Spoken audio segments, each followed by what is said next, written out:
The King in Yellow. Along the shore, the cloud waves break. The twin suns sink behind the lake. The shadows lengthen in Carcosa. Strange is the night where black stars rise, and strange moons circle through the skies. But stranger still, lost Carcosa.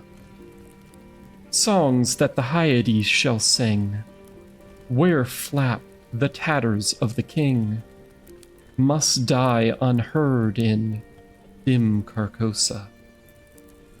Song of my soul, the voice is dead. Die thou, unsung, as tears unshed, shall dry and die, lost Carcosa. Cassilda's song in The King in Yellow, Act 1, Scene 2. The Repairer of Reputations, Chapter 1. Nous raisons pas la fleur, la feuille, du plus long temps, quoi la nôtre. Voilez toi la défense. Occasionally there will be some French interspersed in here. I have a passing familiarity with the language. I do know that this says something along the lines of, pity not the fool. The only difference is the duration of ours and their insanity. It's something along those lines. Yeah, something like that. Towards the end of the year 1920, the government of the United States had practically completed the program adopted during the last months of President Winthrop's administration. The country was apparently tranquil. Everybody knows how the tariff and labor questions were settled. The war with Germany, incident on that country's seizure of the Saigon Islands, had left no visible scars upon the Republic, and the temporary occupation of Norfolk by the invading army had been forgotten in the joy over repeated naval victories and the subsequent ridiculous plight of General von Gauntlet's forces in the state of New Jersey.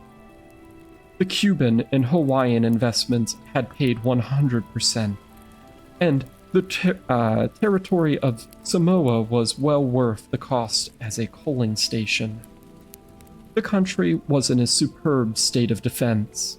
Every coastal city had been well supplied with land fortifications. The army, under the parental eye of the general staff, organized according to the Prussian system, had been increased to 300,000 men, with a territorial reserve of 1 million, and 6 magnificent squadrons of cruisers and battleships patrolled the 6 stations of the navigable seas, leaving a steam reserve amply fitted to control home waters. The gentlemen from the West had at last been constrained to acknowledge that a college for the training of diplomats was as necessary as law schools are for the training of barristers. Consequently, we were no longer represented abroad by incompetent patriots. The nation was prosperous. Chicago, for a moment paralyzed after a second Great Fire, had risen from its ruins, white and imperial, and more beautiful than the white city that had been built for its plaything in 1893. Everywhere, good architecture was replacing bad, and even in New York, a sudden craving for decency had swept away a great portion of the existing horrors. Streets had been widened, property paved and lighted. Trees had been planted, squares laid out, elevated structures demolished, and underground roads built to replace them. The new government buildings and barracks were fine bits of architecture, and the long system of stone quays, which completely surrounded the island, had been turned into parks, which proved a godsend to the population. The subsidizing of state theater and state opera brought its own reward. The United States National Academy of Design was much like European institutions of the same kind. Nobody envied the Secretary of Fine Arts, either his cabinet position or his portfolio. The Secretary of Forestry and Game Preservation had a much easier time, thanks to the new system of national mounted police. We had profited well from the latest treaties with France and England, the exclusion of foreign-born Jews as a measure of self-preservation, the settlement of new independent Negro states in Sunni, and the checking of immigrations, the new laws concerning naturalization, the gradual centralization of power in the executive, all contributed to a national calm and prosperity. When the government had solved the Indian problem and squadrons of Indian cavalry scouts in native costume were substituted for the pitiable organizations packed on the tail of skeletonized regiments by a former Secretary of War, the nation drew a long sigh of relief when, after a colossal congress of religions, bigotry and intolerance were laid in their graves, and kindness and charity began to draw warring sects together. Many thought the millennium had arrived, at least in the New World, which, after all, had arrived, at least in the New World, which, after all, was a world by itself. But self-preservation is the first law, and the United States had to look on in helpless sorrow as Germany, Italy, Spain, and Belgium writhed in the throes of anarchy, while Russia, watching from the Caucasus, stooped and bounded them one by one. In the city of New York in the summer of 1999 was signalized by the dismantling of the elevated railroads. The summer of 1900 will live in the memories of New York people for many a cycle. The Dodge statue was removed in that year, and the following winter began that agitation for the repeal of laws prohibiting suicide, which bore its final fruit in the month of April 1920 when the first government lethal chamber was opened on Washington Square. I had walked down that day from Dr. Archer's house on Madison Avenue, where I had been as a mere formality. Ever since that fall from my horse 4 years before, I had been troubled at times with pains in my back, in the back of my head and neck. But now, for months, they had been absent, and the doctor had sent me away that day, saying there was nothing more to be cured in me. It was hardly worth his fee to be told that. I knew it myself. Still, I did not grudge him the money. Sorry, one moment as I deal with something troublesome.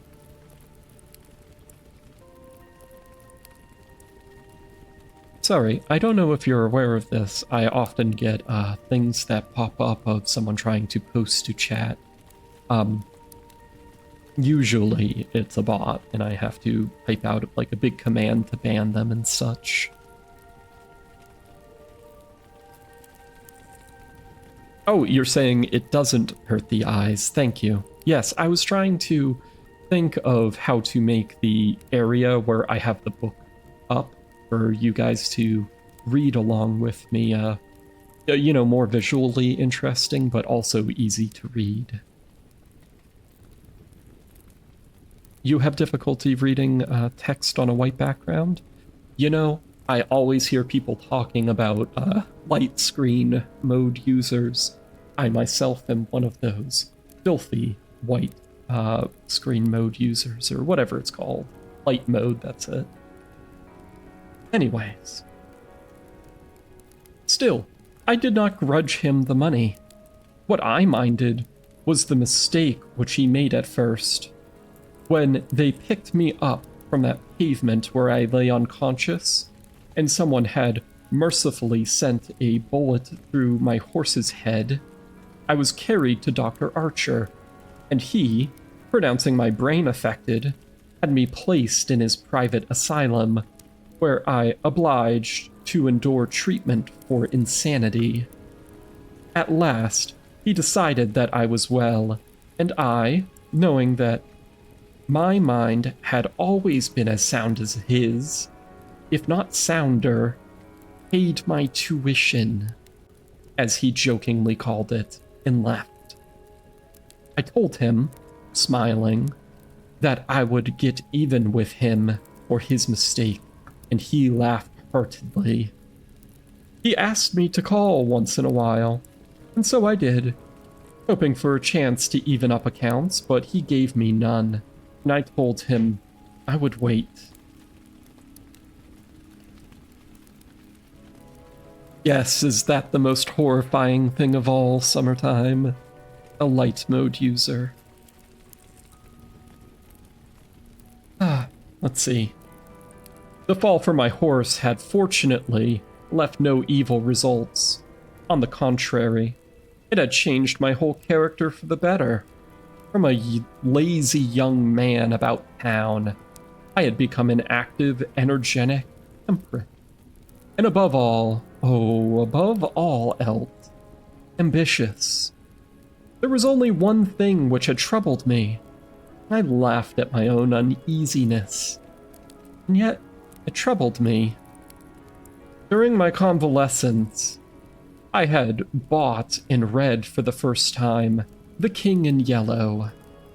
I remember after finishing the first act, it occurred to me that I had better stop. I started up and flung the book into the fireplace. The volume struck the barred grate and fell open on the hearth in the firelight. If I had not caught a glimpse of the opening words of the second act, I should never have finished it.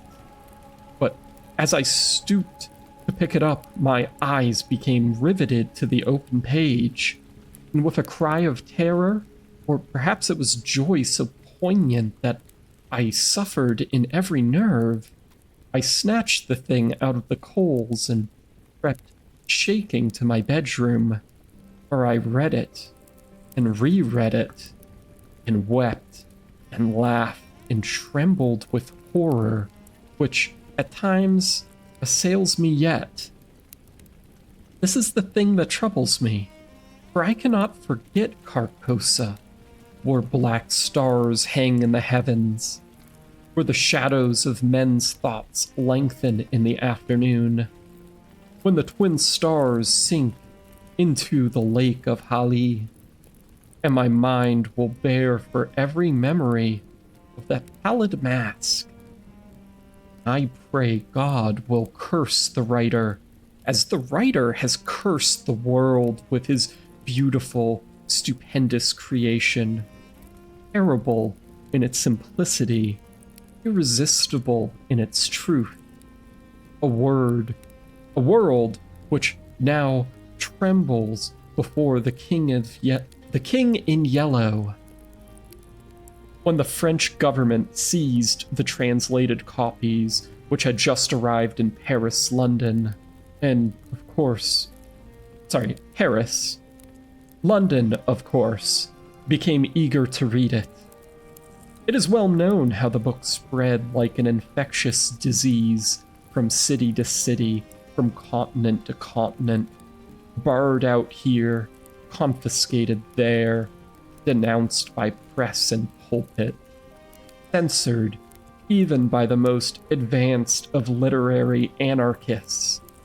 No definite principles had been violated in those wicked pages, no doctrine promulgated, no convictions outraged.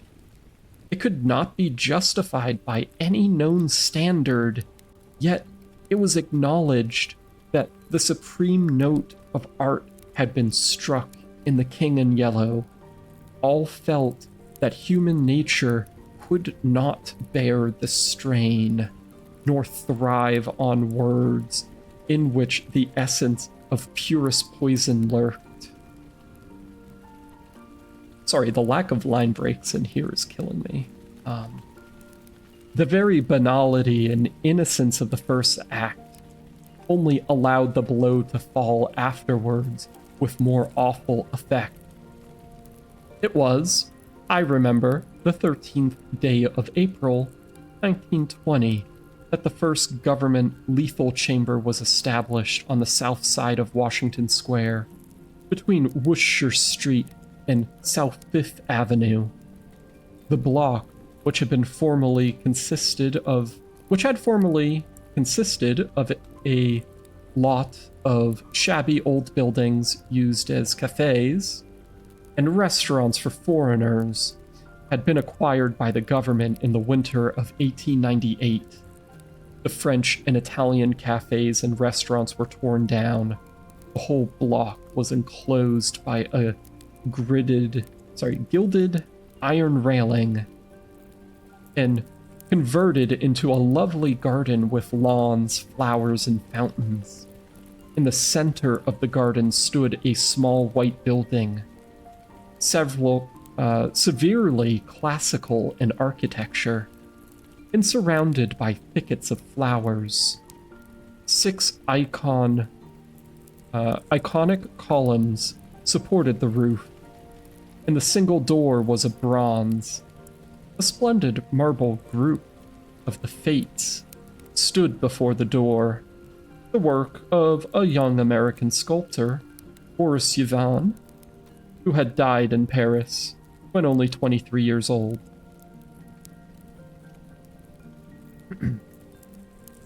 The inauguration ceremonies were in progress as I crossed University Place and entered the square.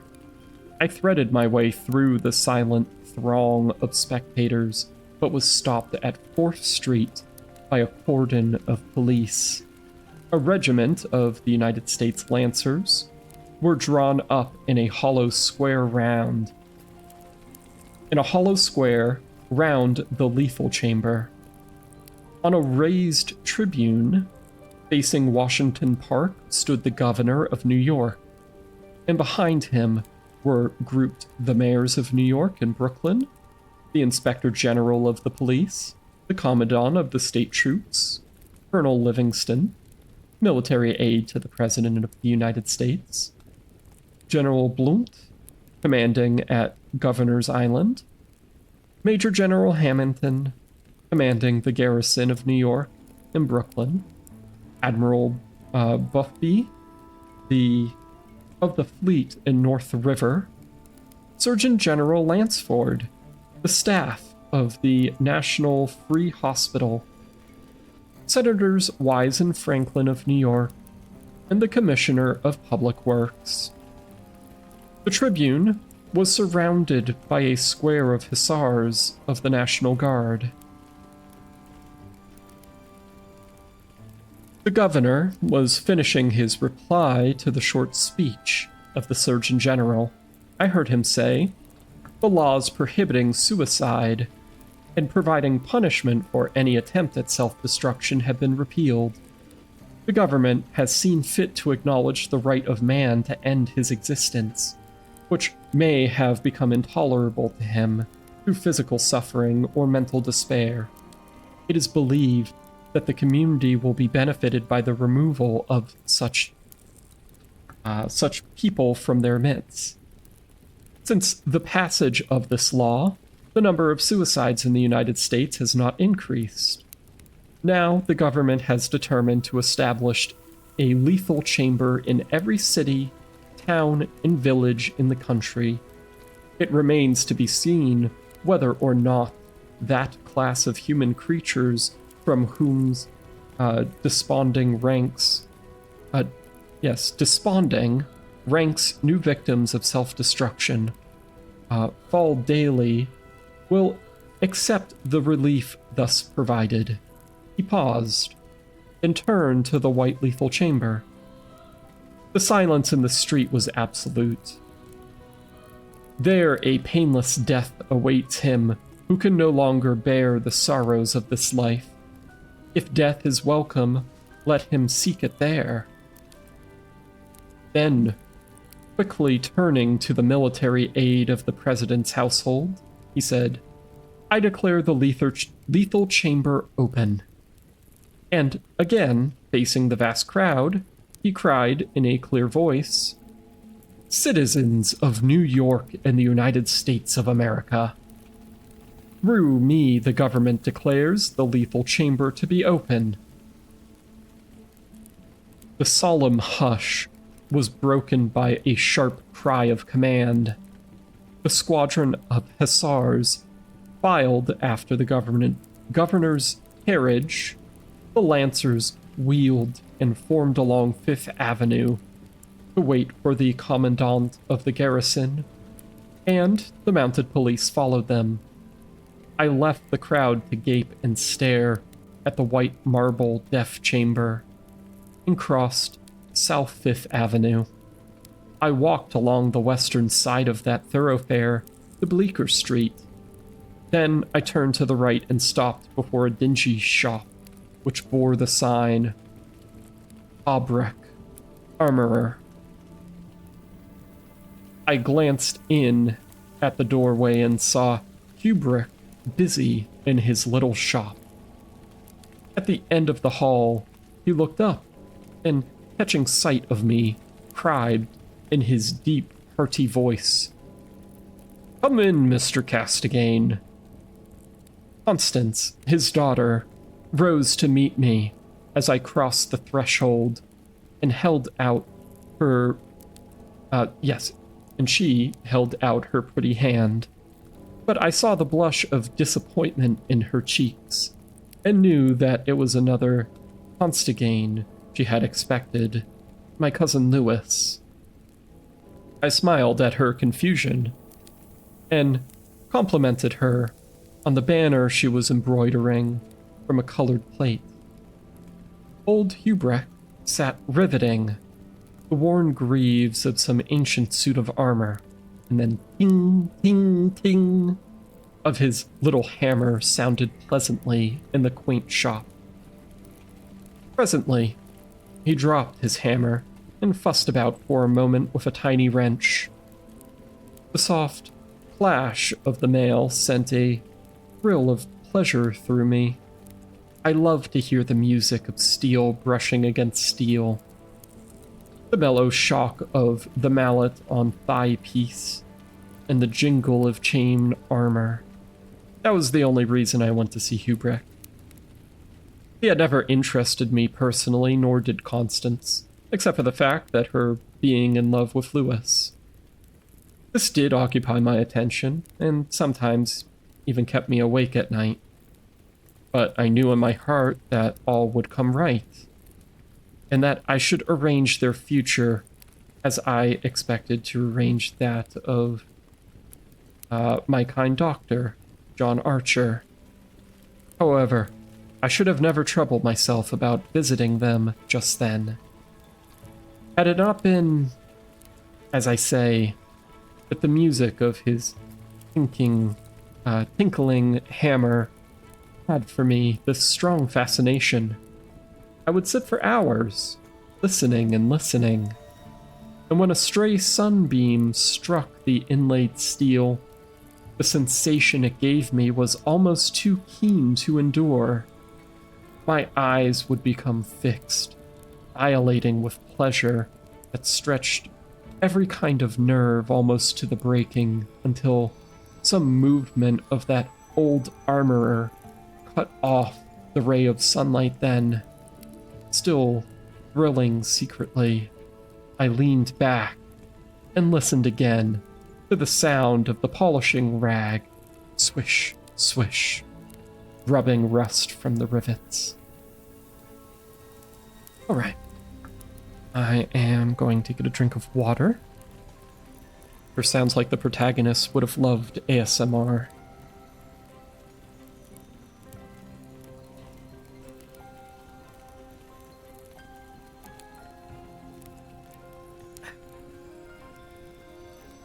Okay. Constance worked with the embroidery over her knee, now and then pausing to examine more closely the pattern in the colored plate from the Metropolitan Museum. "Who is this for?" I asked. Kubrick explained that, in addition to the treasures of armor in the Metropolitan Museum, of which he had been appointed armorer, he also had charge of several collections belonging to rich amateurs. This was the missing greave of a famous suit which a client of his had traced to a little shop in Paris on Quai de Soleil. He, Kubrick, had negotiated for and secured the greave, and now the suit was complete. He laid down his hammer and read me the history of the suit, traced back to 1450, from owner to owner until it was acquired by Thomas Stainbridge. When his superb collection was sold, the client of Kubrick bought the suit, and since then, the search for the missing greave had been pushed until it was, almost by accident, located in Paris. "Did you continue the search so persistently without any certainty of the greave still being in existence?" I demanded. "Of course," he replied coolly. Then, for the first time, I took a personal interest in Kubrick. "It was worth something to you," I ventured. "No," he replied, laughing.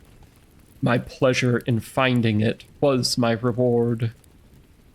"You no ambition to be rich?" I asked, smiling.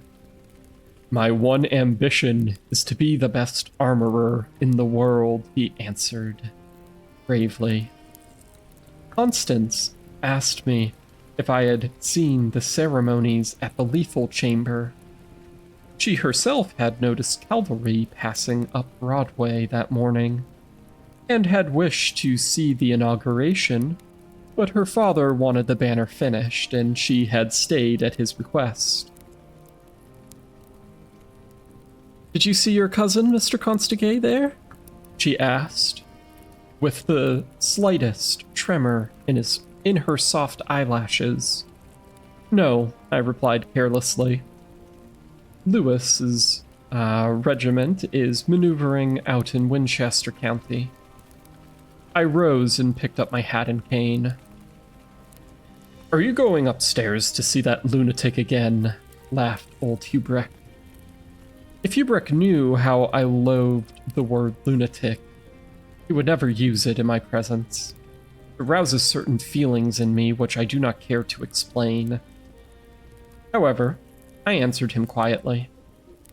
"I think I shall drop in and see Mr. Wilde for a moment or two." "Poor fellow." Constance with a shake of... Poor fellow, Constance with a shake of her head.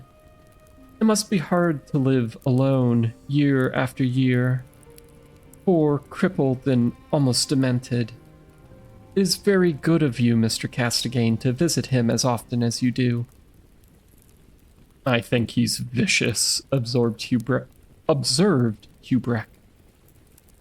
Beginning again with his hammer, I listened to the golden tinkle on the greave plates. When he had finished, I replied, "No, he is not vicious, nor is he the least demented. His mind is a wonder chamber from which he can extract treasures that you and I would give years of our lives to acquire." Kubrick laughed. I continued a little impatiently. "He knows history as no one else could know it. Nothing, however trivial, escapes his search, and his memory is so absolute, so precise in detail, that were it known in New York that such a man existed, the people could not honor him enough." "Nonsense," muttered Kubrick, searching on the floor for a fallen rivet. "It is nonsense." "Is it nonsense?" I asked, managing to suppress what I felt. "Is it nonsense when he says that the tassets and the cassidars of the enameled suit of armor commonly known as the Prince's Emblazoned can be found among the mass of rusty theatrical properties, broken stoves, and rag pickers' refuse in the garret and Pell Street. Kubrick's hammer fell on the ground, but when he picked it up and asked, with a great deal of calm, how I knew the tassets of the Lescassard were missing from the prince's emblazon. I did not know until Mr. Wilde mentioned it to me the other day, he said. He said they were in the garret of 998 Hill Street. Nonsense, he cried, but I noticed his hand trembling under his leathered apron. Is it nonsense to you? Is this nonsense too? I asked pleasantly. Is it nonsense when Mr. Wilde continually speaks of you as Marquis de Avanchère and of Miss Constance? I do not finish, for Constance has started to her feet with terror written upon every feature. Kubrick looked at me and slowly smoothed his leathern apron. This is impossible, he observed. Mr. Wilde may know a great many things. About armor, for instance.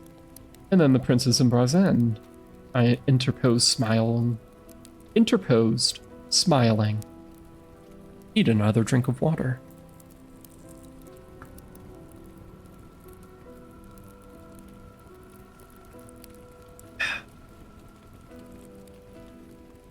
Yes, he continued slowly. About armor, also, maybe, but he is wrong in regards to the Marquis of Avanshire, who, as you know, killed his wife's, Sorry, I was trying to figure out what that word could possibly be. I'll just read it as is. Traductor, years ago, and went to Austria, where he did not long survive his wife. Mr. Wilde is wrong, murmured Constance. Her lips were blanched, but her voice was sweet and calm. Let us agree, if you please, that in this one circumstance, Mr. Wilde is wrong, I said. All right, we're beginning chapter 2. I'm going to go refill my water. I'll be back in just a minute.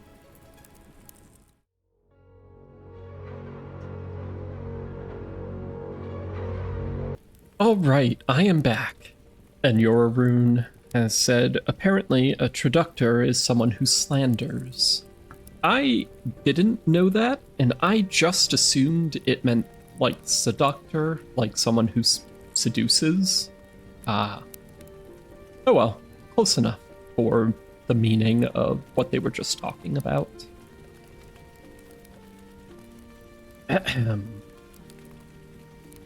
Chapter 2 of The Repairer of Reputations.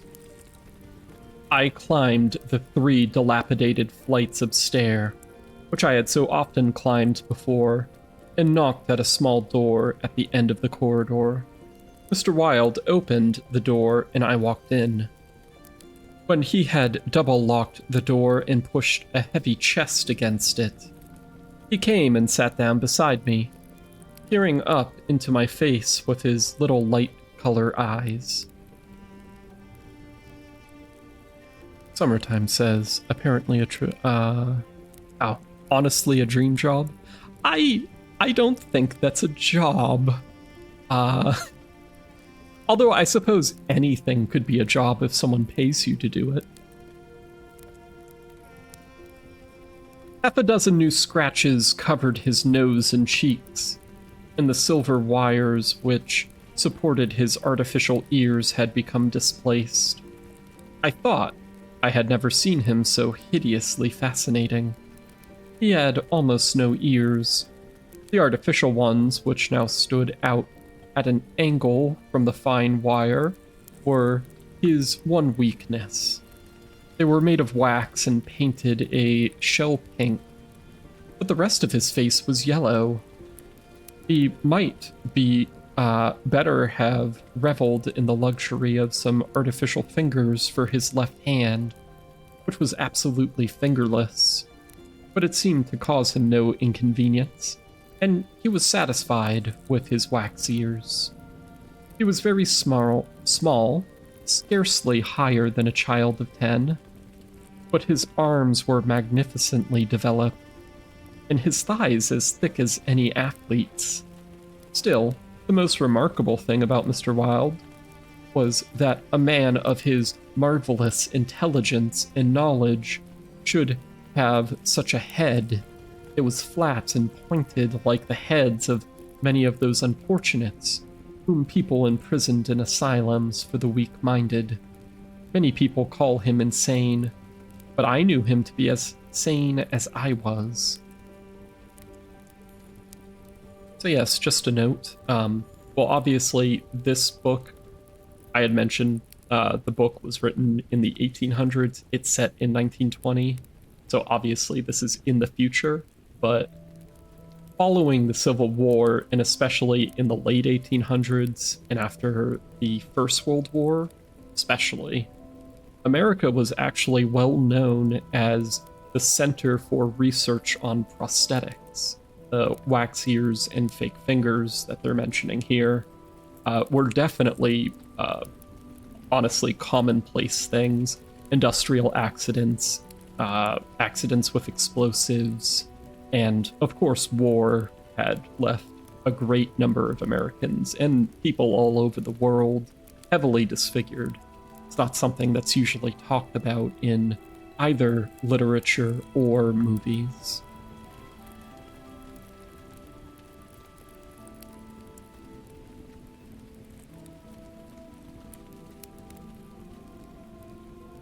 I do not deny that he was eccentric. The mania he had for keeping that cat and teasing her until she flew at his face like a demon was certainly eccentric. I could never understand why he kept the creature, nor what pleasure he found in shutting himself up in his room with this surly, vicious beast. I remember once glancing up from the manuscript I was studying by the light of some tallow dips, and seeing Mr. Wilde squatting motionless in his high chair, his eyes fairly emblazing with excitement, while the cat, which had just risen up from her place before the stove, came creeping across the floor, right at him. Before I could move, she flattened her belly to the ground, crouched, trembled, and sprang into his face. Howling and foaming, they rolled over and over on the floor, scratching and clawing, until the cat screamed and fled under the cabinet. And Mr. Wilde turned over on his back, his limbs contracting and curling like the legs of a dying spider. He was eccentric. Mr. Wilde had climbed into his high chair, and after studying my face, picked up a dog's-eared ledger and opened it. Henry B. Matthews, he read, bookkeeper.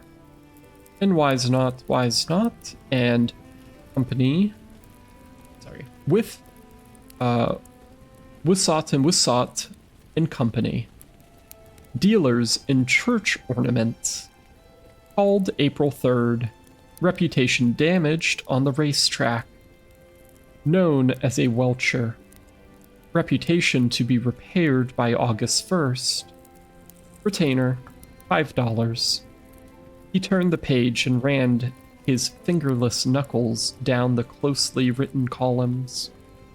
Key Green Dursbury, minister of the gospel. Fair Beach, New Jersey. Reputation damaged in the Bowery. To be repaired as soon as possible.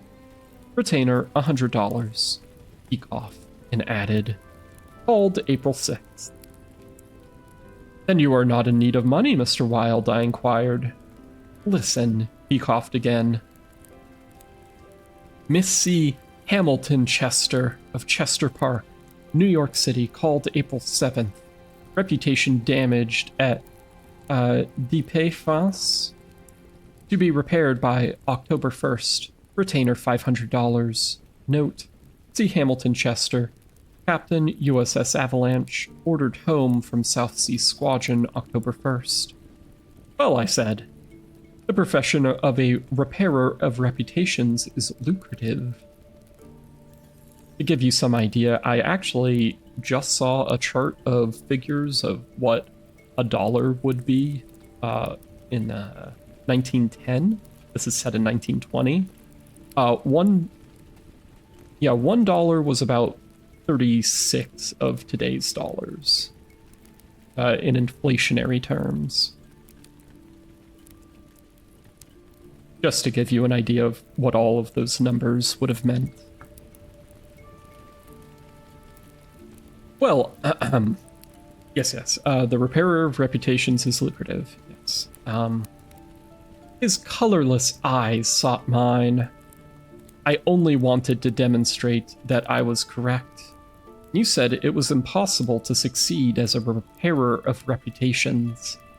That even if I did succeed in certain cases, it would cost more than I would gain by it. Today, I have 500 men in my employ who are poorly paid, but who pursue the work with great enthusiasm, which possibly may be born of fear. Those men enter every shade and grade of society. Some even are pillars of the most exclusive social temples. Others are the prop and pride of the financial world. Still others hold indisputed sway among the fancy and the talent. I choose them at my leisure from those who reply to my advertisements. It is easy enough. They are all cowards. I could treble the number in 20 days if I wished. So you see, those who have in their keeping the reputations of their fellow citizens, I have in my pay. They may turn on you, I suggested. He rubbed his thumb over his cropped ears and adjusted the wax substitutes. I think not, he muttered thoughtfully. I seldom have to apply the whip and only want... Besides, they like their wages. How do you apply the whip? I demanded. His face for a moment was awful to look upon. His eyes dwindled to a pair of green sparks. I invite them to come and have a little chat with me, he said in a soft voice.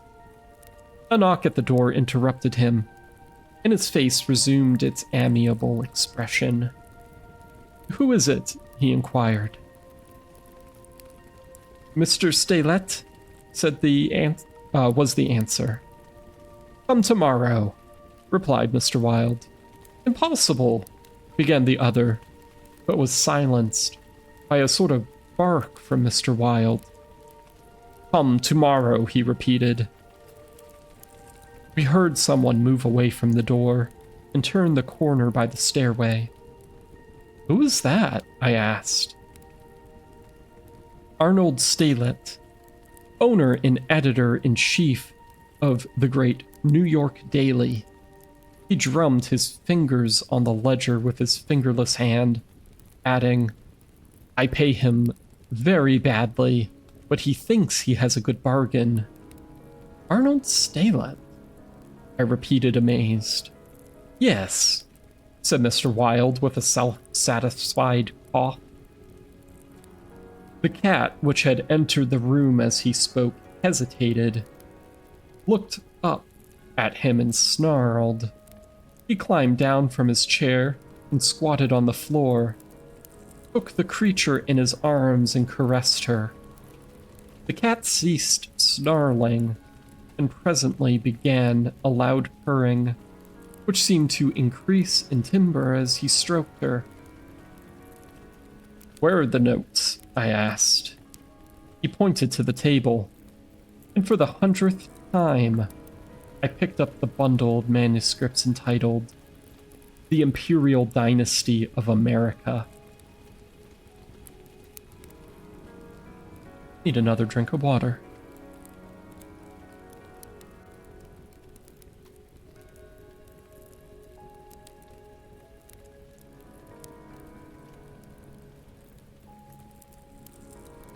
All right.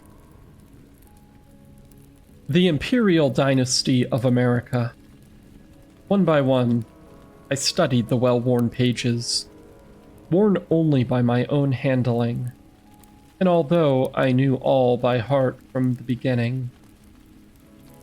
When from Carcosa, Hyades, Astor, and Aldebaran, to Castigain, Louis de Calvados, born December 19th, 1877. I read it with an eager, rapt attention, pausing to repeat parts of it aloud, and dwelling especially on Hilard de Calvados, only son of Hilard Castigain, and Edith Landez Castigain, first in succession, etc., etc. When I finished, Mr. Wilde nodded and coughed. "Speaking of your legitimate ambition," he said, "how do Constance and Louise get along?" "She loves him," I replied simply.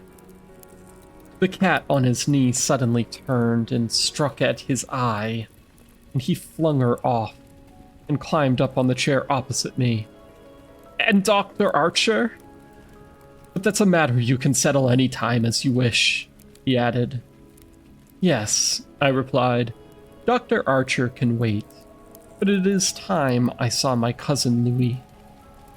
"It is time," he repeated. Then he took another ledger from the table and ran over the leaves rapidly. "We are now in communication with 10,000 men," he muttered. "We can count on 100,000 within the first 28 hours, and in 48 hours, the state will rise en masse. The country follows the state, and the portion that will not, I mean California in the northwest, might better never have been inhabited. I shall not send them the yellow sign." The blood rushed to my head, but I only answered, "A new broom sweeps clean." The ambition of Caesar and of Napoleon pales before that which could not rest until it had seized the minds of men and controlled even their unborn thoughts, said Mr. Wilde. "You are speaking of the king in yellow," I groaned with a shudder. "He is a king who emperors have served." "I am content to serve him," I replied. Mr. Wilde sat rubbing his ears with his crippled hand. "Perhaps Constance does not love him," he suggested. I started to reply, but a sudden burst of military music from the street below drowned my voice.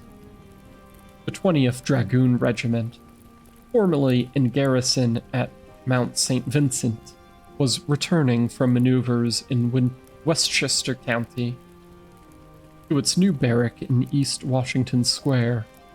It was my cousin's regiment. They were a fine lot of fellows, in their pale blue, tight-fitting jackets, jaunty busbies, and white riding breeches, with the double yellow stripes, onto which their limbs seemed molded. Every other squadron was armed with lances, from the metal points of which fluttered yellow and white pennons. The band passed, playing the regimental march. Then came the colonel, the staff, the horses crowding and trampling while their heads bobbed in unison, and the pennons fluttering from the lance points. The troops who rode with the beautiful English seat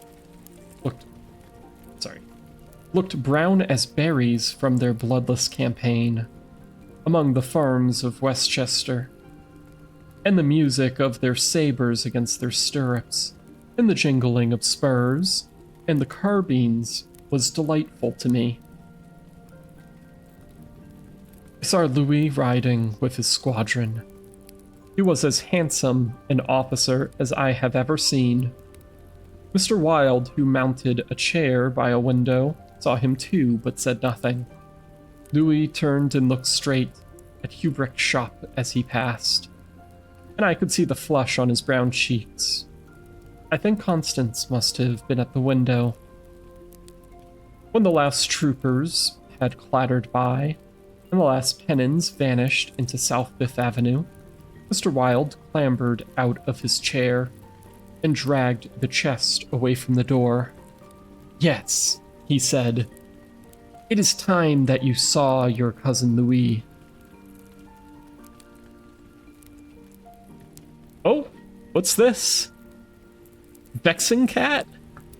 Wow, thank you for the raid. Oh, sorry, phone was going off for a second there. Thank you so much for the raid. For those of you who have never heard of me, I am the Mostly Harmless Obelisk, a eldritch streamer here on Twitch. I love reading horror, classical literature. I also play a number of horror-themed games such as Darkest Dungeon and World of Horror.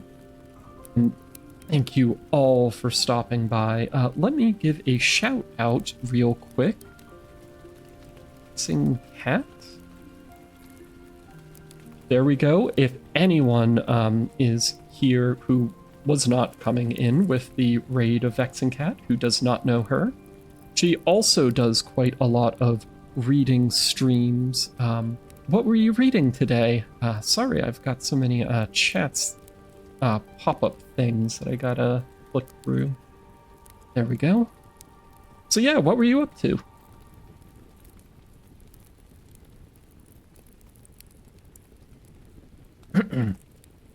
Today we were reading The King in Yellow.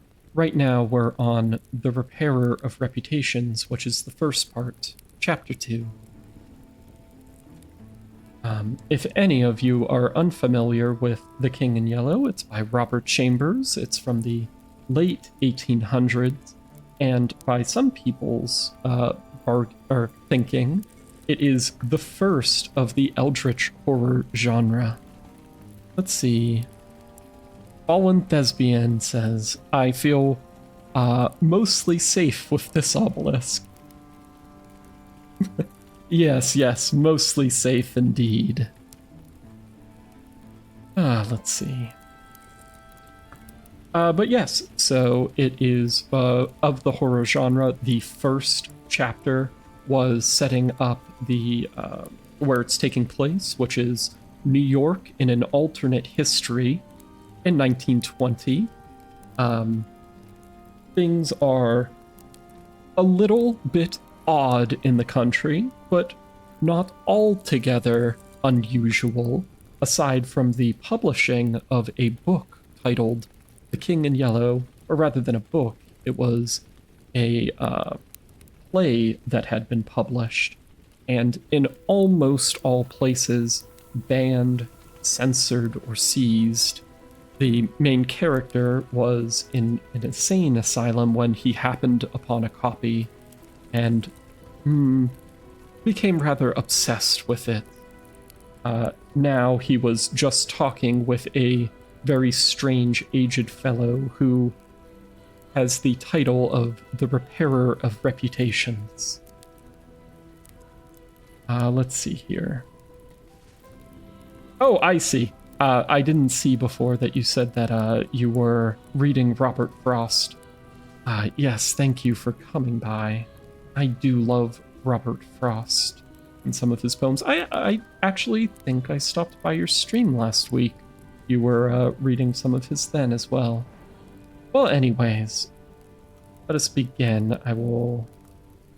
So yes, what had just happened is the main character saw his brother Louis riding by with a squadron of dragoon, mounted soldiers who are on their way to the barracks. And the cryptic conversation he had with the old man suggested a connection between a supposed lost imperial family of America and his own family. Let's see. Yes, he said, it is time you saw your cousin Louis. Oh, and I had missed this, but thank you so much for the follow, Fallen Thespian. And thank you for the 30 bits, Fallen Thespian as well. Let's see. He unlocked the door, and I picked up my hat and stick and stepped into the corridor. The stairs were dark. Groping about, I set my foot on something soft, which snarled and spit. I aimed a murderous blow at the cat, but my cane shivered to splinters against the blousede, and the beast scurried back into Mr. Wilde's room. Passing Hubrecht's door again, I saw him still at work on the armor, but I did not stop, and stepped out onto Bleecker Street. I followed it to Worcester, skirted the grounds of the lethal chamber, and crossed Washington Park, went straight to my room in the Becknick. Here, I lunched comfortably, read The Herald and The Meteor, and finally went to the steel safe in my bedroom and set the time combination. The 3¼ minutes, which it is necessary to wait while the lock timing is opened, are to me golden moments. From the instant I set the combinations to the moment when I grasp the knobs and swing back the solid steel doors, I live in an ecstasy of expectation. These moments must be like moments passed in paradise. I know what I am to find at the end of the time limit. I know what the massive safe holds secure for me alone, and the exquisite pleasure of waiting is hardly enhanced when the safe opens and I lift from its velvet crown and diadem of purest gold, blazing with diamonds. I do this every day, and yet the joy of waiting, and at last touching again the diadem, only seems to increase as the days pass. It is a diadem fit for a king among kings, an emperor among emperors. The king in yellow might scorn it, but it shall be worn by his royal servant. Just need a drink of water for a second.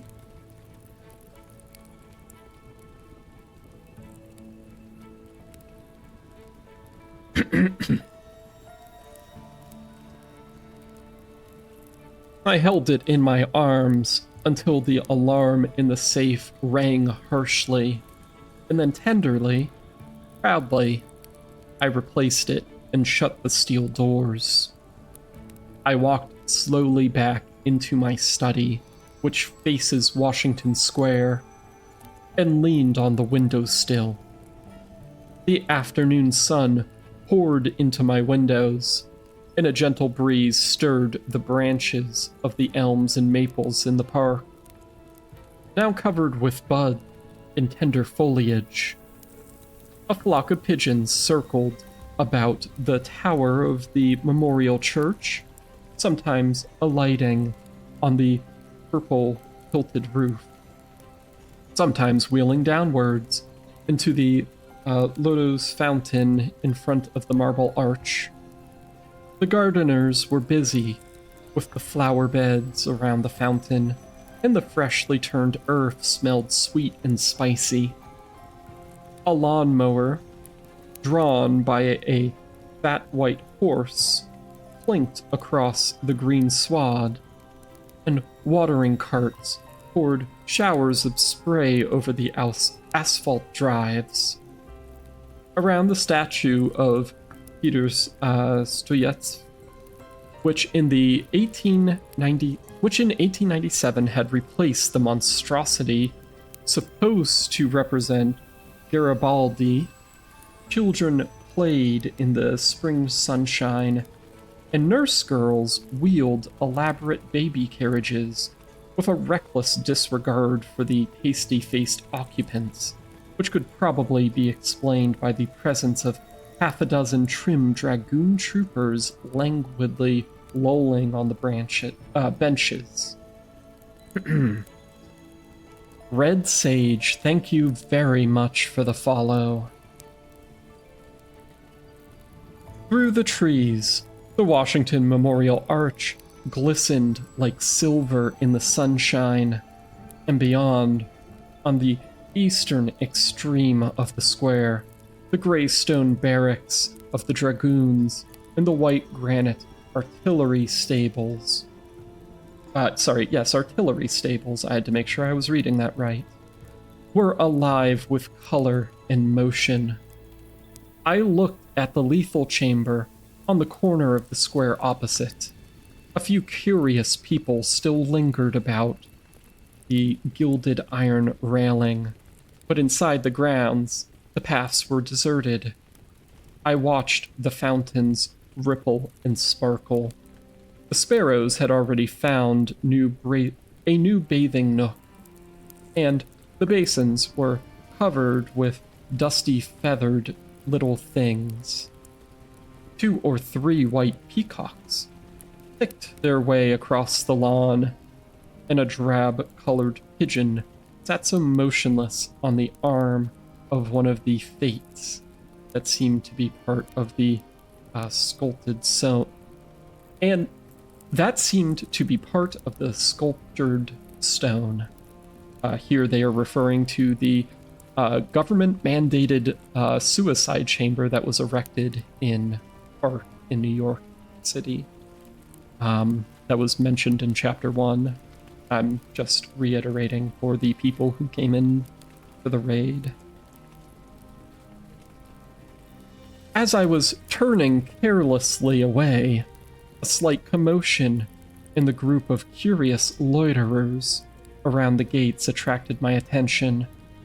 A young man had entered and was advancing with nervous strides along the gravel path which leads to the bronze doors of the lethal chamber. He paused a moment before the fates, and he raised his head to those 3 mysterious faces.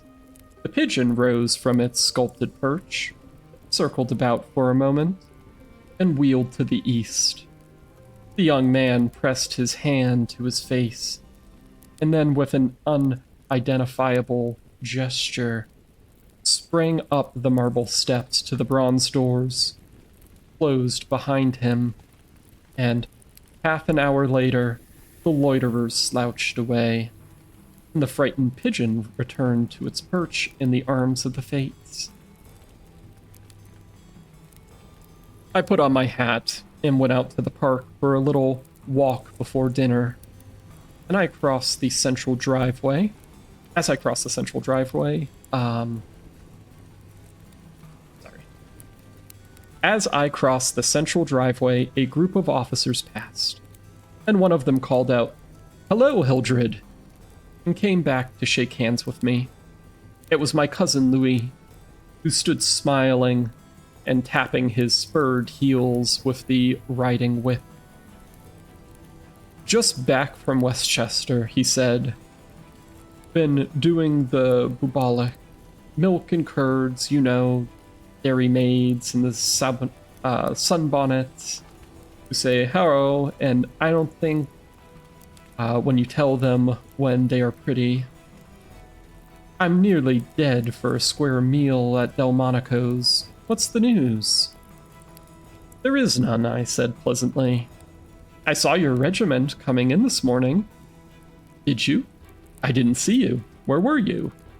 I was in Mr. Wilde's window. Oh, hell, he began impatiently. That man is stark mad. I don't understand why you... He saw how annoyed I felt by this outburst, and begged my pardon. Really, old chap, he said, I don't mean to run down a man you like, but for the life of me, I can't see what the deuce you find in common with Mr. Wilde. He's not well bred, to put it generously. He is hideously deformed. His head is the head of a criminally insane person. You know yourself he's been in an asylum. So have I interrupted calmly. Louis looked startled and confused for a moment, but recovered, and slapped me heartily on the shoulder. You were completely cured, he began. But I stopped him again. I suppose you mean that I was simply acknowledged never to have been insane. Of course that's what I meant, he laughed. I disliked his laugh, because I knew it was forced. But I nodded gaily and asked him where he was going. Louis looked after his brother officers, who had now almost reached Broadway.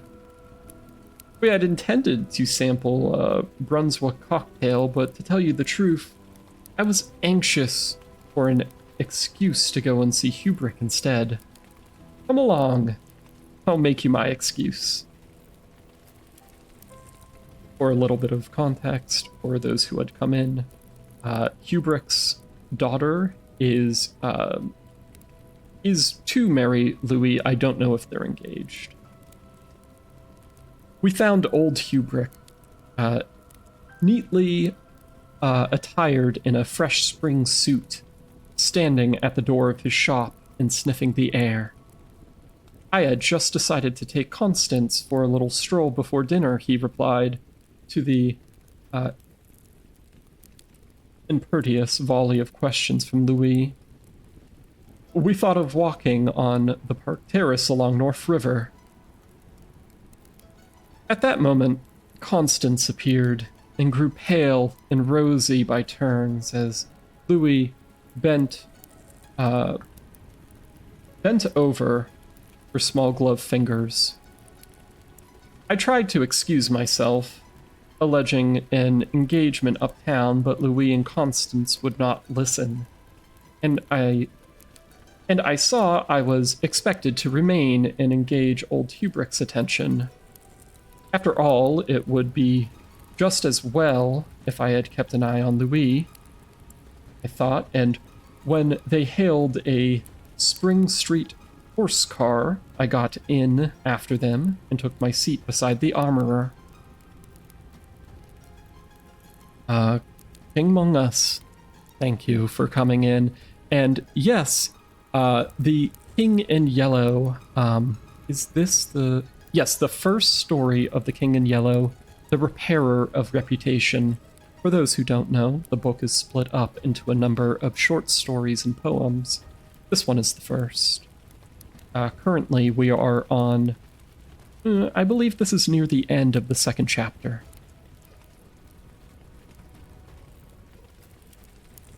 The beautiful line of parks and granite terraces overlooked the wharves along the North River, which were built in 1910 and finished in the autumn of 1917, had become one of the most popular promenades in the metropolis.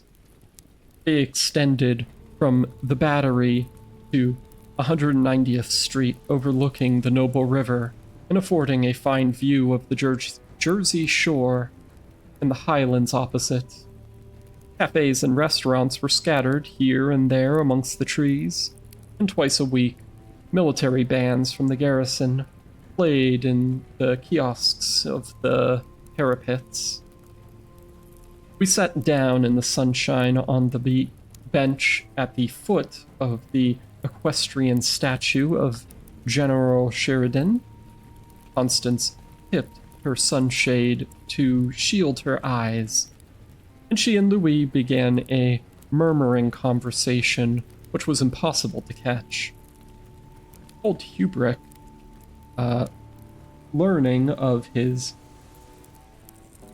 leaning on his ivory-headed cane, lighted an excellent cigar.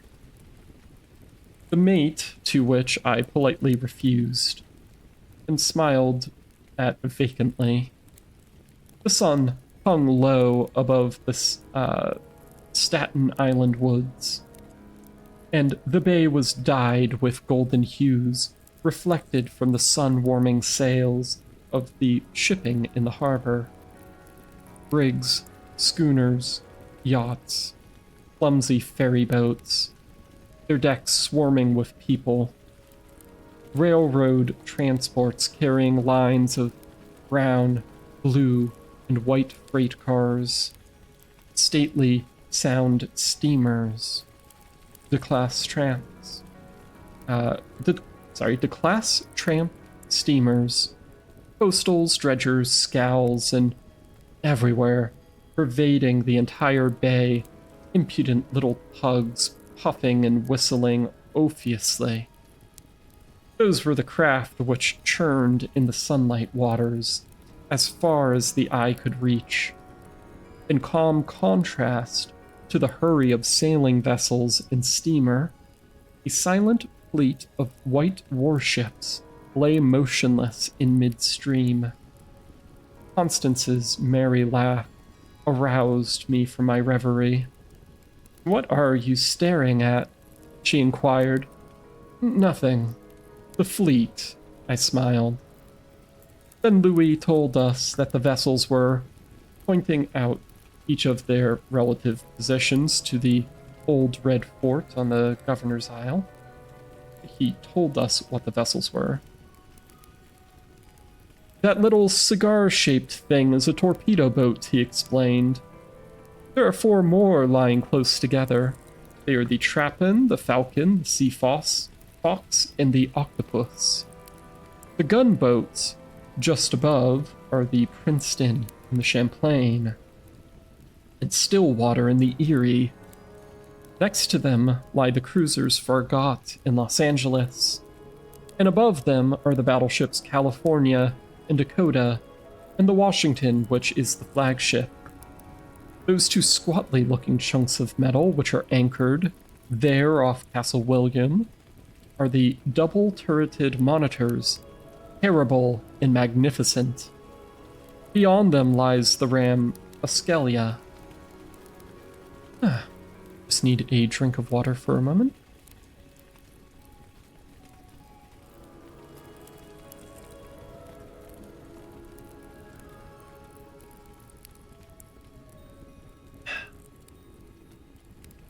Constance looked at him with deep approval in her beautiful eyes. "What loads of things you know as a soldier," she said, and we all joined in the laugh which followed. Presently, Louis rose with a nod to us and offered his arm to Constance, and they strolled away along the river wall. Hubrick watched them for a moment and then turned to me. "Mr. Wilde was right," he said. "I have found the missing Tassets and left Gassard of the Princes in Blazen in a vile old junk garret in Pell Street." 998? I inquired, with a smile. "Yes." "Mr. Wilde is a very intelligent man," I observed. "I want to give him the credit of his most important discovery," continued Hubrick, "and I intend it should be known that he is entitled to the fame of it." "He won't thank you for that," I answered sharply. "Please say nothing about it." "Do you know what it's worth?" said Hubrick. "No, $50 perhaps." "Is valued at 500. But the owner of the Princes in Blazen will give $2,000 to the person who completes his suit." That reward also belongs to Mr. Wilde. He doesn't want it, I answered angrily. What do you know about Mr. Wilde? He doesn't need money. He is rich, or will be, richer than any living man except myself. What will we care for money then? What will we care? He and I, when what? Kubrick demanded, astonished. You will see, I replied, on my guard again. He looked at me narrowly, much as Dr. Archer used to, and I knew he thought I was mentally unsound. Perhaps it was fortunate for him that he did not use the word lunatic just then. No, I replied to his unspoken thought. I am not mentally weak. My mind is as healthy as Mr. Wilde's. I do not care to explain just yet what I have on hand, but it is an investment which will pay more than mere gold and silver and precious stones. It will secure the happiness and prosperity of a continent. Yes, a hemisphere. Oh, said Kubrick. And eventually, I continued more quietly, it will secure the happiness of the whole world. And incidentally, your own happiness and prosperity as well, Mr. Wilde? And as well as Mr. Wilde's? Exactly, I smiled. But I could have throttled him for taking that tone. He looked at me in silence for a while and said very gently, Why don't you give up your books and studies, Mr. Castigane, and take a tramp along the mountains somewhere or other? You used to be fond of fishing. Take a cast or two for trout at Rangley's. I don't care for fishing anymore, I answered, with a shade of annoyance in my voice. You used to be fond of everything, he continued. Athletics, yachting, shooting, riding. I have never cared for riding since my fall, I answered quietly. Ah, yes, your fall, he repeated, looking away from me. I thought this nonsense had gone on far enough, so I brought the conversation back to Mr. Wilde, but he was scanning my face again in a manner highly offensive to me. Mr. Wilde, he repeated. Do you know what he did this afternoon? He came downstairs and nailed a sign over the hall door next to mine. It read, Mr. Wilde, repairer of reputations, third bell. Do you know what a repairer of reputations can be? I do, I replied, suppressing the rage within. Oh, he said again. Louis and Constance came strolling by and stopped to ask if we would join them. Kubrick looked at his watch. At the same moment, a puff of smoke shot from the casement of Castle William, and the boom of the sunset gun rolled across the water and was re-echoed from the highland opposite. The flag came running down from the flagpole and bugles sounded on the white decks of the warships, and the first electric light sparkled out from the Jersey shore. As I turned into the city with Kubrick, I heard Constance murmuring something to Louis, which I did not understand, but Louis whispered, My darling, in reply, and again, walking ahead with Kubrick, through the square I heard a murmur of sweetheart and my own Constance. And I knew the time had nearly arrived when I should speak of important matters with my cousin Louis. All right, I need just a moment to fetch some more water and deal with something. But before I go, I shall post this here. If you would like notifications of when I will be streaming, I have a Discord. The link should be in chat right now. There we go. There it is. I also have a Twitter that you can access from my About Me page by scrolling down on Twitter. Sorry, on Twitch. And with that, I will be right back. Just a few minutes. Please grab yourself something to drink, a snack, or whatever else it is that you would need.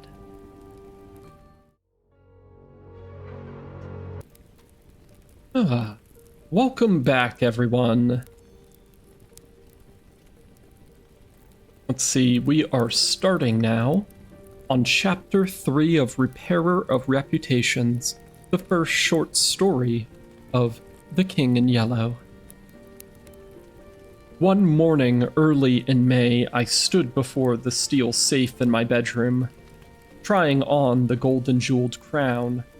The diamonds flashed fire as I turned to the mirror, and the heavy, beaten gold burned like a halo around my head.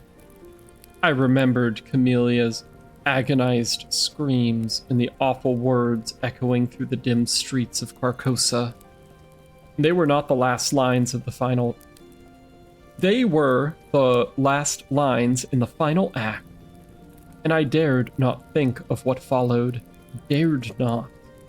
Even in the spring sunshine, there in my own room, surrounded with familiar objects, reassured by the bustle from the street, and the voices of the servants in the hallway outside.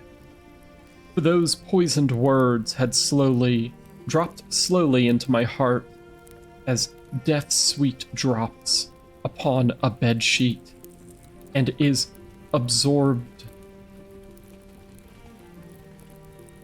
As death sweat drops upon a bedsheet and is absorbed. There we go. Trembling, I put the diadem from my head and wiped my forehead, but I thought of Halster and my own rightful ambition, and I remembered Mr. Wilde as I had last left him, his face all torn and bloody from the claws of that devil creature.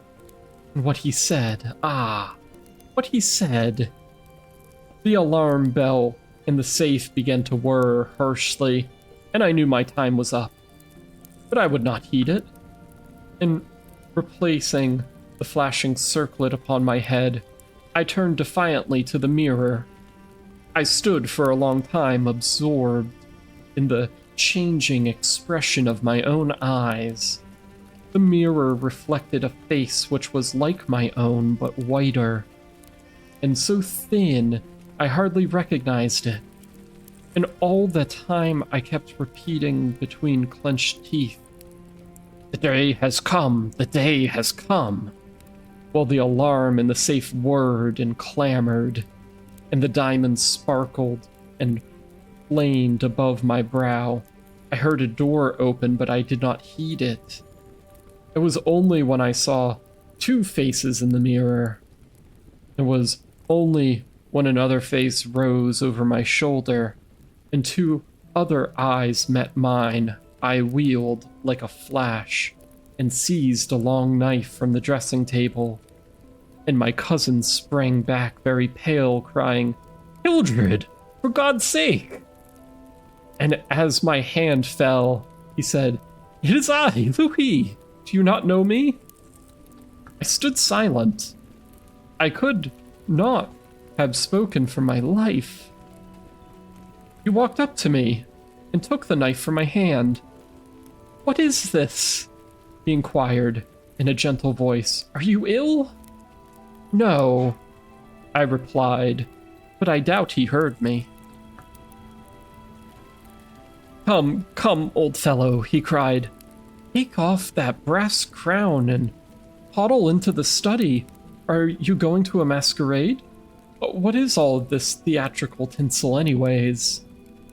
I was glad he thought of the crown was made of brass and paste. Yet I didn't like him any the better for thinking so. I let him take it off my head, knowing it was best to humor him. He tossed the splendid diadem in the air and, catching it, turned to me smiling. "It's dear at 50 cents, he said. "What's it for?" I did not answer, but took the circlet from his hands and, placing it in the safe, shut the massive steel door. The alarm ceased its infernal din at once. He watched me curiously, but did not seem to notice the sudden ceasing of the alarm. He did, however, speak of the safe as a biscuit box. Fearing lest he might examine the combination, I led him the way to my study. Louis threw himself on the sofa and flicked at flies with his ethereal riding whip. He wore a fatigue uniform with the braided jacket and jaunty cap. I noticed that his riding boots were all splashed with red mud. "Where have you been?" I inquired. "Jumping mud creeks in Jersey," he said. "I hadn't had time to change yet. I was rather in a hurry to see you. Haven't you got a glass of something? I'm dead tired. I've been in the saddle for 24 hours. I gave him some brandy from my medical store, which he drank with a grimace. "Damned bad stuff," he observed. "I'll give you an address where they sell brandy that is brandy." "It's good enough for my needs," I said indifferently. "I use it to rub my chest with." He stared and flicked at another fly. "See here, old fellow," he began. "I've got something to suggest to you. It's 4 years now that you've shut yourself up here like an owl, never going anywhere, never taking any healthy exercise, never doing a damn thing but poring over those books up there on the mantelpiece." He glanced along the row of shelves. "Napoleon, Napoleon, Napoleon," he read. "For heaven's sake, haven't you got nothing but Napoleons here?" "I wish they were bound in gold," I said. "But wait, yes, there is another book. The King in Yellow." I looked him steadily in the eye. "Have you never read it?" I asked. "I? No, thank God. I don't want to be driven crazy." I saw he regretted his speech as soon as he uttered it. There is only one word which I loathe more than lunatic, and that word is crazy. But I controlled myself and asked him why he thought The King in Yellow was dangerous. "Oh, I don't know," he said hastily. "I only remember the excitement it created and the denouncements from pulpit and the press. I believe the author shot himself after bringing forth this monstrosity, didn't he?" "I understand he is still alive," I answered. "That's probably true," he muttered. "Bullets can't kill a fiend like that." "It is a book of great truths," I said. "Yes," he replied, "of truths, which send men frantic and blast their lives. I don't care if the thing is, as they say, the very supreme essence of art. It's a crime to have written it, and I, for one, shall never open its pages." "Is that what you've come here to tell me?" I asked. "No," he said. "I came to tell you that I am going to be married." I believe for a moment my heart ceased to beat, but I kept my eyes on his face. "Yes," he continued, smiling happily. "Married to the sweetest girl on earth." "Constance Hubrick," I said mechanically. "How did you know?" he cried, astonished. "I didn't know it myself until that evening last April, when we strolled down the embankment before dinner." "When is it to be?" I asked. "It was to have been next September, but an hour ago a dispatch came ordering our regiment to the Presidio San Francisco. We leave at noon tomorrow." "Tomorrow," he repeated. "Just think, Hildred. Tomorrow I shall be the happiest fellow that ever drew breath in this jolly world. For Constance will go with me." I offered him my hand in congratulations, and he seized and shook it like the good-natured fellow he was, or pretended to be. I am going to get my squadron as a wedding present, he rattled on. Captain and Miss Louise Constagain, eh, Eldred? Then he told me where it was to be, and who were to be there, and made me promise to come and be best man. I set my teeth and listened to his boyish chatter without showing what I felt, but I was getting to the limit of my endurance. And when he jumped up and, switching his spurs till they jingled, said he must go, I did not detain him. There's one thing I want to ask of you, he said quietly. Out with it. It's promised. He laughed. I want you to meet me for a quarter of an hour's talk tonight. Of course, if you wish, he said, somewhat puzzled. Where? Anywhere. In the park there. What time, Hildred? Midnight. What in the name of... He began, but checked himself and laughingly assented. I watched him go down the stairs and hurry away, his saber banging at every stride.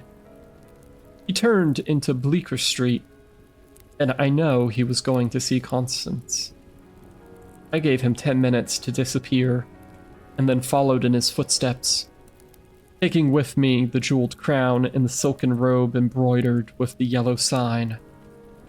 When I turned onto Bleecker Street and entered the doorway which bore Mr. Wilde, Repairer of Reputations, third bell, I saw old Hubrick moving about the shop and imagined I heard Constance's voice in the parlor, but I avoided them both and hurried up the trembling stairway to Mr. Wilde's apartment.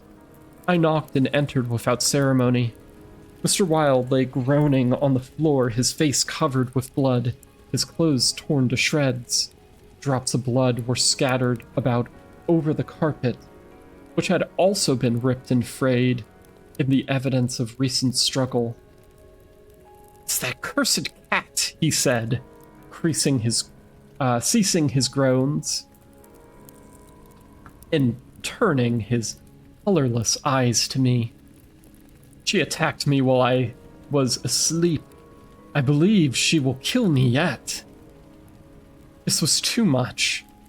So I went into the kitchen and, seizing a hatchet from the pantry, started to find the infernal beast and settle her there and then. My search was fruitless, and after a while I gave it up and came back to Mr. Wilde, squatting on one of his high chairs by the table. He had washed his face and changed his clothes. The great furrows which the cat's claws had plowed up his face he had filled with collidin, and a rag hid the wound in his throat. I told him I should kill the cat when I came across her, but he only shook his head and turned to the open ledger before him. He read name after name of people who had come to him in regards to their reputation. The sums he had amassed were startling. I put on the screws now and then, he explained. One day or other, some of these people will assassinate you, I insist. Do you think so? He said, rubbing his mutilated ears. It was useless to argue with him, so I took down the manuscript entitled Imperial Dynasty of America. For the last time, I should ever take it down in Mr. Wilde's study. I read it thoroughly, thrilling and trembling with pleasure. When I had finished, Mr. Wilde took the manuscript and, turning to the dark passage which leads from his study to his bedchambers, called out in a loud voice, Vance? Then, for the first time, I noticed a man crouching there in the shadow. How I had overlooked him during my search for the cat, I cannot imagine. Vance, come in, cried Mr. Wilde. The figure rose and crept towards us, and I shall never forget the face that he raised to mine as the light from the window illuminated it. Vance, this is Mr. Castagain, said Mr. Wilde. Before he finished speaking, the man threw himself on the ground before the table, crying and grasping. Oh God, oh my God, help me, forgive me, oh Mr. Castagain, keep that man away. You cannot mean it. You are different. Save me. I am broken down. I was in a madhouse, and now, when all was coming right, when I had forgotten the king in yellow, and I shall go mad again. I shall go mad. The voice died into a choking rattle, for Mr. Wilde had leapt on him, and his right hand encircled the man's throat. When Vance fell in a heap on the floor, Mr. Wilde clambered nimbly into his chair again, and rubbed his mangled ears with the stump of his hand, turned to me and asked me for the ledger. I reached it down from the shelf and opened it. After a moment of searching along the beautifully written pages, he coughed complacently. He pointed to the name Vance. Vance, he read aloud. Osgood Oswald Vance. At the sound of his name, the man on the floor raised his head. He raised his head and turned a convulsed face to Mr. Wilde. His eyes were injected with blood, his lips tumefied. Called April 28, continued Mr. Wilde, occupation cashier in the Seafood National Bank.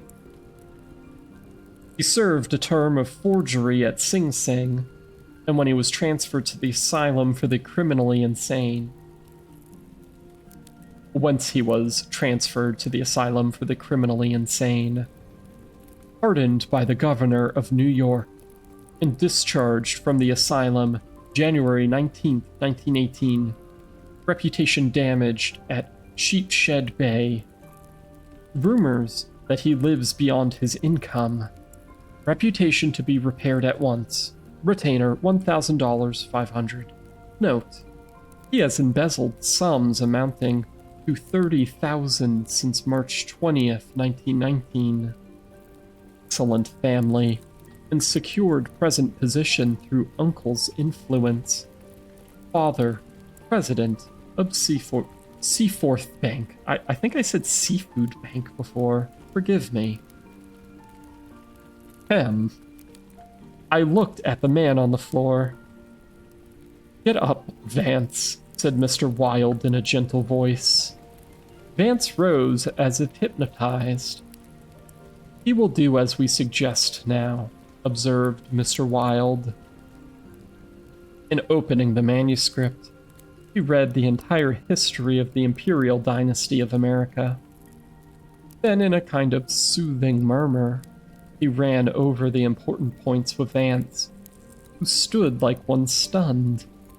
His eyes were so blank and vacant that I imagine he had become half-witted, and remarked it to Mr. Wilde, who replied that it was of no consequence anyways. Very patiently, we pointed out to Vance what his share in the affair would be, and he seemed to understand after a while. Mr. Wilde explained the manuscript using several volumes on heraldry to substantiate the result of his researches. He mentioned the establishment of the dynasty in Carcosa, the lakes which connected Castor, Albadran, and the mystery of the Hyades, He spoke of Celia and Camellia and sounded the cloudy depths of Dame Den, perhaps? Dem? And the Lake of Hali. The scalloped tatters of the king in yellow must hide Etil forever, he murmured. But I do not believe Vance heard him. Then by degrees he led Vance along the ramifications of the imperial family to Uhult and Thald and Altalda and the Phantom of Truth, to Aldones and then tossing aside his manuscript and notes, he began the wonderful story of the last king. Fascinated and thrilled, I watched him. He threw up his head. His long arms were stretched out in a magnificent gesture of pride and power, and his eyes blazed deep in their sockets like two emeralds. Vance listened, stupefied. And as for me, when at last Mr. Wilde had finished and pointed to me, cried, "The cousin of the king!" My head swam with excitement. Had to take another drink of water. Just one moment.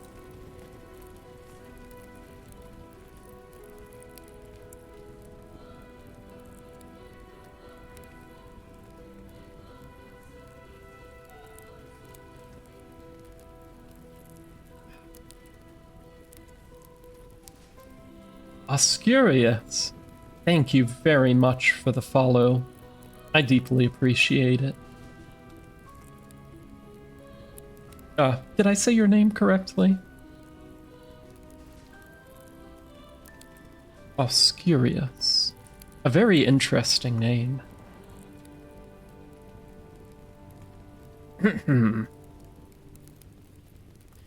Controlling myself with a superhuman effort, I explained to Vance why I alone was worthy of the crown, and why my cousin must be exiled or die. I made him understand that my cousin must never marry, even after renouncing all of his claims, and how that, least of all, he should marry the daughter of the Marquis of Avonshire and bring England into the question. I showed him a list of thousands of names which Mr. Wilde had drawn up.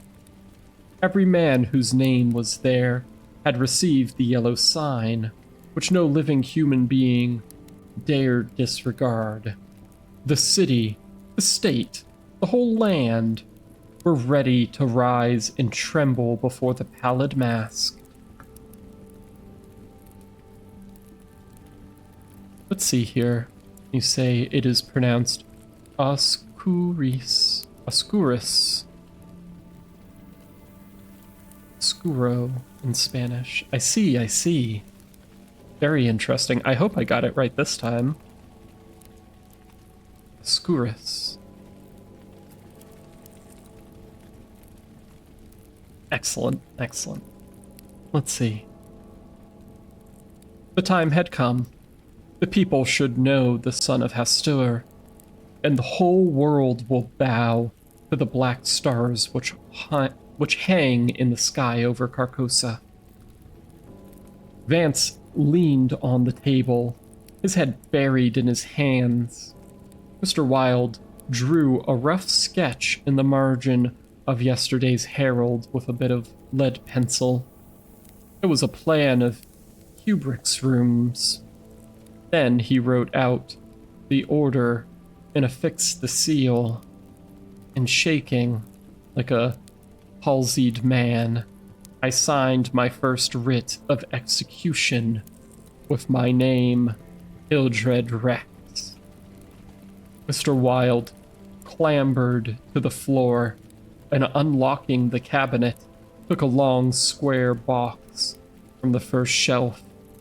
This he brought to the table and opened. A new knife lay in the tissue paper inside it.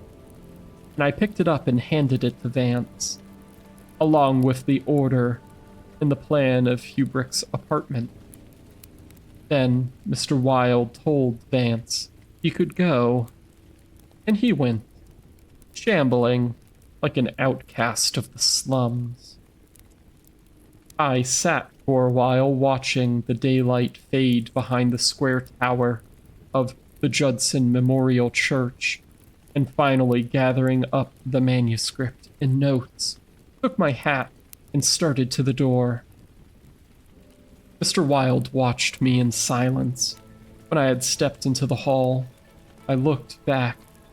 Mr. Wilde's small eyes were still fixed on me. Behind him, the shadows gathered in the fading light. Then I closed the door behind me and went out into the darkening streets.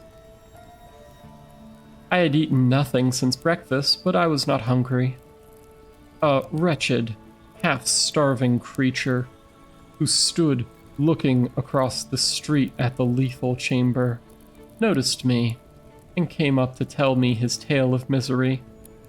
I gave him money. I don't know why. And he went away without thanking me. An hour later, another outcast approached me and whined his story. I had a blank bit of paper in my pocket on which was traced the yellow sign, and handed it to him. He looked at it stupidly for a moment, and then, with an uncertain glance at me, folded it with what seemed to me exaggerated care and placed it in his bosom. The electric lights were sparkling among the trees, and the new moon shone in the sky above the lethal chamber. It was tiresome waiting in the square. I wandered from the marble arch to the artillery stables and back again to the Lotos fountain. The flowers and grass exhaled a fragrance which troubled me. The jet of the fountain played in the moonlight, and the musical splash of falling drops reminded me of the tinkle of chained mail in Hubrick's shop. But it was not so fascinating, and the dull sparkle of the moonlight on the water brought no such sensations of exquisite pleasure as when the sunshine played over the polished steel of a corset on Hubrick's knee. I watched the bats darting and turning above the water plants in the fountain basin, but their rapid, jerky flight set my nerves on edge, and when I went away again to walk aimlessly to and fro among the trees. The artillery stables were dark, but in the cavalry barracks, the officers' windows were brightly lighted, and the sally port was constantly filled with troopers in fatigue, carrying stew and harness and baskets filled with tin dishes. Twice the mounted sentry at the gates was changed while I wandered up and down the asphalt walk. I looked at my watch. It was nearly time. The lights in the barracks went out one by one. The barred gate was closed, and every minute or two, an officer passed in through the side wicket, leaving a rattle of accoutrement and jingle of spurs on the night air. The square had become very silent. The last homeless loiterers had been driven away by gray-coated park policemen. The car tracks along Worcester Street. Oh, I'm sorry. Got to turn off a alarm that I had. I hope you didn't hear that. Ahem. Where was I? Gray-coated park policemen. The car tracks along Worcester Street were deserted, and the only sound which broke the stillness was the stamping of the sentry's horse and the ring of his saber against the saddle pommel. In the barracks, the other officers' quarters were still lighted, and military servants passed and repassed before the bay windows. 12 o'clock sounded from the new spire of St. Francis Xavier, and at the last stroke, the sad-toned bell, a figure passed through the wicket beside the portcullis, returned the salute of the century, and crossing the street, entered the square, and I advanced towards the Bendrick apartment house. "Louis," I called. The man pivoted on his spur heels and came straight towards me. "Is that you, Hildred?" "Yes, you are on time."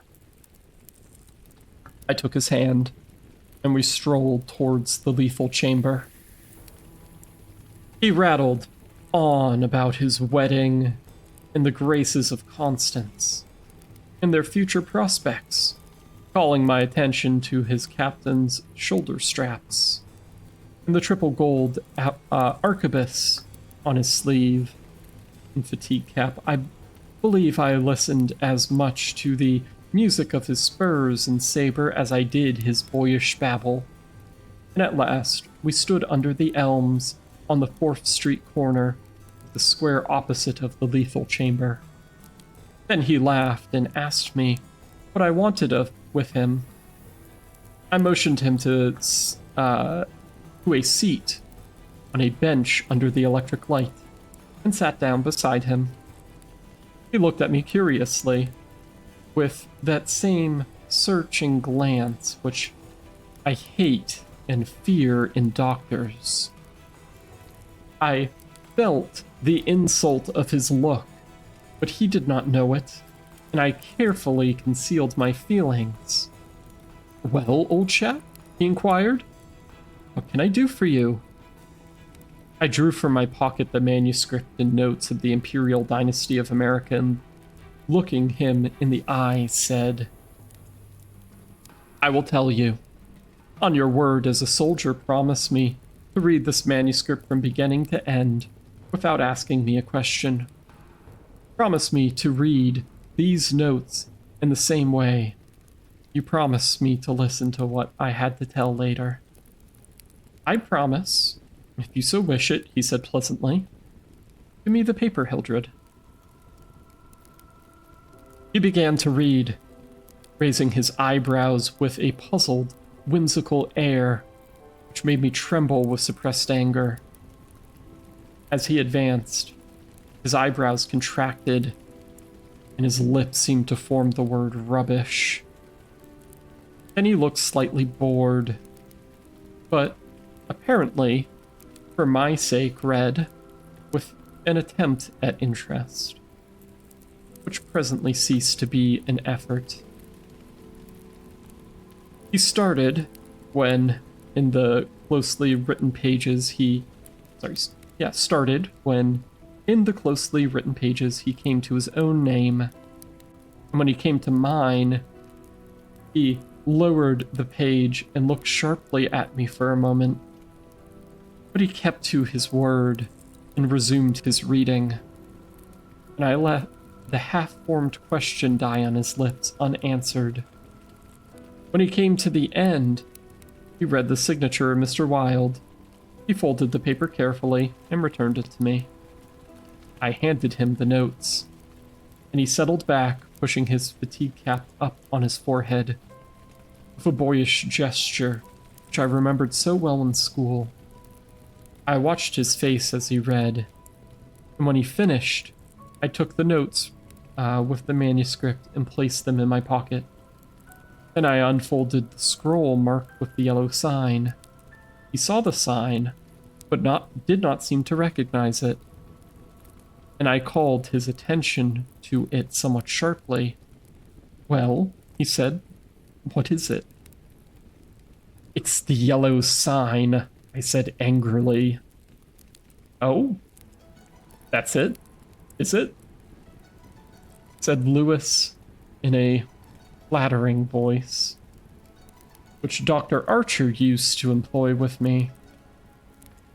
He would probably have employed again had I not settled his affair with him.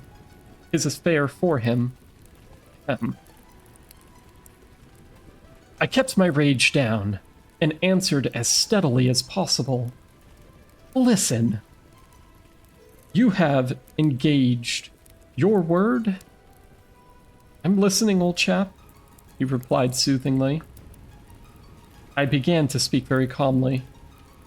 Dr. Archer, having by some means become possessed of the secret of imperial succession, attempted to deprive me of my right, alleging that because of a fall from my horse 4 years ago, I had become mentally deficient. He presumed to place me under restraint in his own house in hopes of either driving me insane or poisoning me. I have not forgotten it. I visited him last night, and the interview was final. Louis turned quite pale, but did not move. I resumed triumphantly. There are yet 3 people to be interviewed in the interests of Mr. Wilde and myself. They are my cousin, Louis, Mr. Hubrick, and his daughter, Constance. Louis sprang to his feet, and I arose also, and flung the paper marked with the yellow sign to the ground. Oh, I don't need that to tell you what I have to say, I cried, with a laugh of triumph. You must renounce the crown to me. Do you hear? To me. Louis looked at me with a startled air, but recovered himself and said kindly, Of course, I renounce the... What is it I must renounce? The crown, I said angrily. Of course, he answered, I renounce it. Come on, old chap. I'll walk you back to your room. I'll walk back to your rooms with you. Don't try any of your doctor tricks on me, I cried, trembling with fury. Don't act as if you think I am insane. What nonsense, he replied. Come on, it's getting late, Hildred. No, I shouted, you must listen. You cannot marry. I forbid it. Do you hear? I forbid it. You shall renounce the crown, and in reward I grant you exile. But if you refuse, you shall die. He tried to calm me, but I was roused at last, and drawing my long knife, barred his way. Then I told him how they would find Dr. Archer in the cellar with his throat open, and I laughed in his face when I thought of Vance with his knife, and the order signed by me. Ah, you are the king, I cried, but I shall be king. Who are you to keep me from empire all over the habitable earth? I was born the cousin of a king, but I shall be king. Louis stood white and rigid before me. Suddenly, a man came running up 4th Street, entered the gate of the Lethal Temple, traversed the path to the bronze doors at full speed, and plunged into the death chamber with the cry of one demented. And I laughed until I wept tears, for I had recognized Vance, and knew that Hubrick and his daughter were no longer in my way. Go, I cried to Louis. You have ceased to be a menace. You will never marry Constance now. And if you marry anyone else in your exile, I will visit you, as I did the doctor last night. Mr. Wilde takes charge of you tomorrow. Then I turned and darted into South Fifth Avenue, and with a cry of terror, Louis dropped his belt and saber and followed me like the wind. I heard him close behind me at the corner of Bleecker Street, and I dashed into the doorway under Hubrick's sign. I cried, "Halt or I fire!" But when he saw that I had fled up the stairs leading to Hubrick's shop below, he left me and I heard him hemming and shouting at the door, as though it were possible to arouse the dead. Mr. Wilde's door opened, and I entered crying, "It is done, it is done. Let the nations rise and look upon their king." I could not find Mr. Wilde, so I went to the cabinet and took the splendid diadem from its case. Then I drew on the white silk robe embroidered with the yellow sign, and placed the crown upon my head. At last, I was king. King by my right in Howster. King because I knew the mystery of the Hyades, and my mind had sounded the depths of Lake Hali. I was king. The first gray pencilings of dawn would rise a tempest which would shake two hemispheres. Then, as I stood, my every nerve pitched to the highest tension, faint with the joy and splendor of thought. Without, in the dark passage, a man groaned. I seized the tallow dip and sprang to the door. The cat passed me like a demon, and the tallow dip went out, but my long knife flew swifter than she, and I heard her screech, and I knew that my knife found her. For a moment, I listened to her trembling and thumping about in the darkness, and then when her frenzy ceased, I lighted a lamp and raised it above my head. Mr. Wilde lay on the floor with his throat torn open. At first, I thought he was dead, but as I looked, a green sparkle came to his sunken eyes. His mutilated hand trembled, and then a spasm stretched his mouth from ear to ear. For a moment, my terror and despair gave place to hope. But as I bent over him, his eyeballs rolled clean around in his head, and he died. Then, while I stood transfixed with rage and despair, seeing my crown, my empire, every hope and every ambition, my very life, lying prostrate there with the dead master, they came, seized me from behind, and bound me until my veins stood out like cords, and my voice failed with the paroxysms of a frenzied scream. But I still raged, bleeding and infuriating amongst them, and more than one policeman felt my sharp teeth. Then, when I could no longer move, they came nearer. I saw old Hubrecht, and behind him, my cousin Louise's ghastly face, and further away in the corner a woman, Constance, weeping softly. "I see now," I shriek.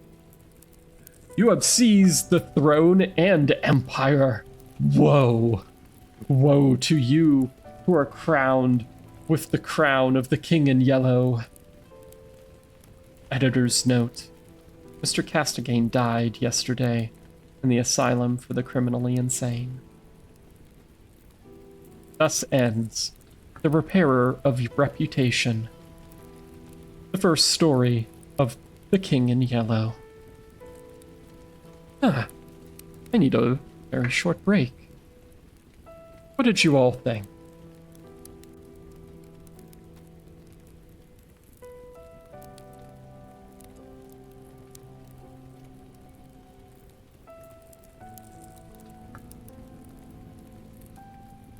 As I had mentioned before I started reading, The Repairer, well, The King in Yellow as a whole, has inspired quite a number of authors. Lovecraft, of course, being amongst them. He even named one of the gods, elder gods, that show up in his book, Howster, as they are mentioned in this book, as well as a number of other things, such as the Yellow Sign makes its way into some of his stories. Also, the TV series, I believe it was an HBO series called True Detectives. The first season of 3 heavily involved things related to the book The King in Yellow, stuff from this. They had the idea of like a piece of media that drives you insane when you read it. The yellow sign being something used by a cult in that series. I think the first season of True Detectives was really, really good. I remember the second also being quite good, but I can't remember the third.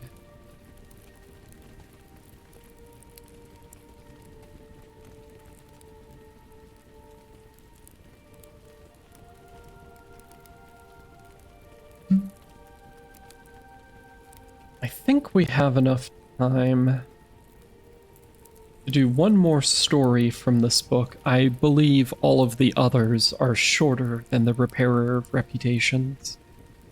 So I will be planning to read The Mask tonight.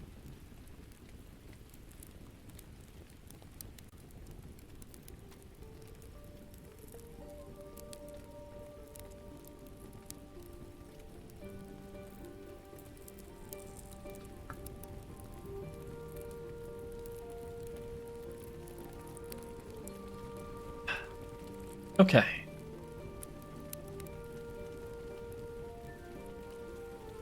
And as before, the mask opens with a passage from The King in Yellow. The Mask. Amelia, you, sir, should unmask. Stranger. Indeed? Cecilia. Indeed, it is time. We have all laid aside our disguise but you. Stranger. I wear no mask. Camellia. Terrified, aside to Casilda. No mask? No mask? The King in Yellow. Act 1. Scene 2. Chapter 1. Although I knew nothing of chemistry, I listened fascinated. He picked up an Easter lily, which Genevieve had brought that thing from Notre Dame, and dropped it into the basin. Instantly, the liquid lost its crystalline clearness. For a second, the lily was enveloped in a milk-white foam, which disappeared, leaving the fluid opalescent. Changing tints from orange and crimson played over the surface. When then, what seemed to be a ray of pure sunlight struck through the bottom where the lily was resting. At the same instant, he plunged his hand into the basin and drew out the flower. There is no danger, he explained. If you choose the right moment, the golden ray is the signal. He held the lily towards me, and I took it in my hand. It had turned to stone, the purest marble. You see, he said, it is without flaw. What sculptor could replicate it? The marble was white as snow, but in the depths of the veins of the lily were tinged with palest azure, and a faint flush lingered deep in its heart. Don't ask me the reason for that, he smiled, noticing my wonder. I have no idea why the veins in the heart are tinted, but they always are. Yesterday, I tried one of Genevieve's goldfish. There it is. The fish looked as if sculpted in marble, but if you held it to the light, the stone was beautifully veined in a faint blue, and from somewhere within came a rosy light like the tint which slumbers in an opal. I looked into the basin. Once more, it seemed filled with clearest crystal. If I should touch it now? I demanded. I don't know, he replied, but you had better not try. There's one thing I'm curious about, I said, and that is where the ray of sunlight comes from. It looked like a sunbeam, true enough, he said. I don't know. It always comes when I immerse any living thing. Perhaps, he continued, smiling, perhaps it is the vital spark of the creature, escaping to the source from which it came, whence it came. I saw he was mocking, and threatened him with a maul stick, but he only laughed and changed the subject. Stay to lunch. Genevieve will be here directly. I saw her going to early mass, I said. She looked as fresh and sweet as a lily before you destroyed it. Do you think I destroyed it? Said Boris gravely. Destroyed, preserved, how can we tell? We sat in the corner of a studio, near his unfinished group of the Fates. He leaned back on the sofa, twirling a sculptor's chisel and squinting at his work. By the way, he said, I have finished pointing up. Wait, he said, I have finished pointing up at that old academic Arundine, and I suppose it will have to go to the salon. It's all I have ready this year, but after the success the Madonna brought me, I feel ashamed to send a thing like that.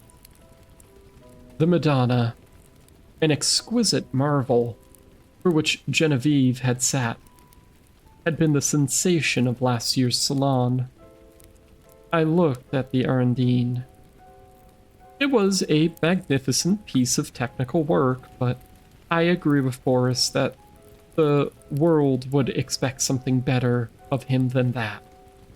Still, it was impossible now to think of finishing in time for the salon. That splendid, terrible group of half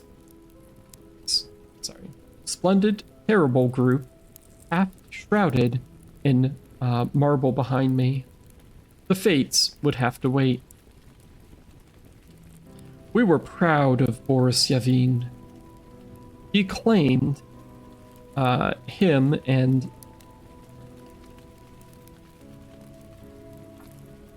sorry, one moment. There we go.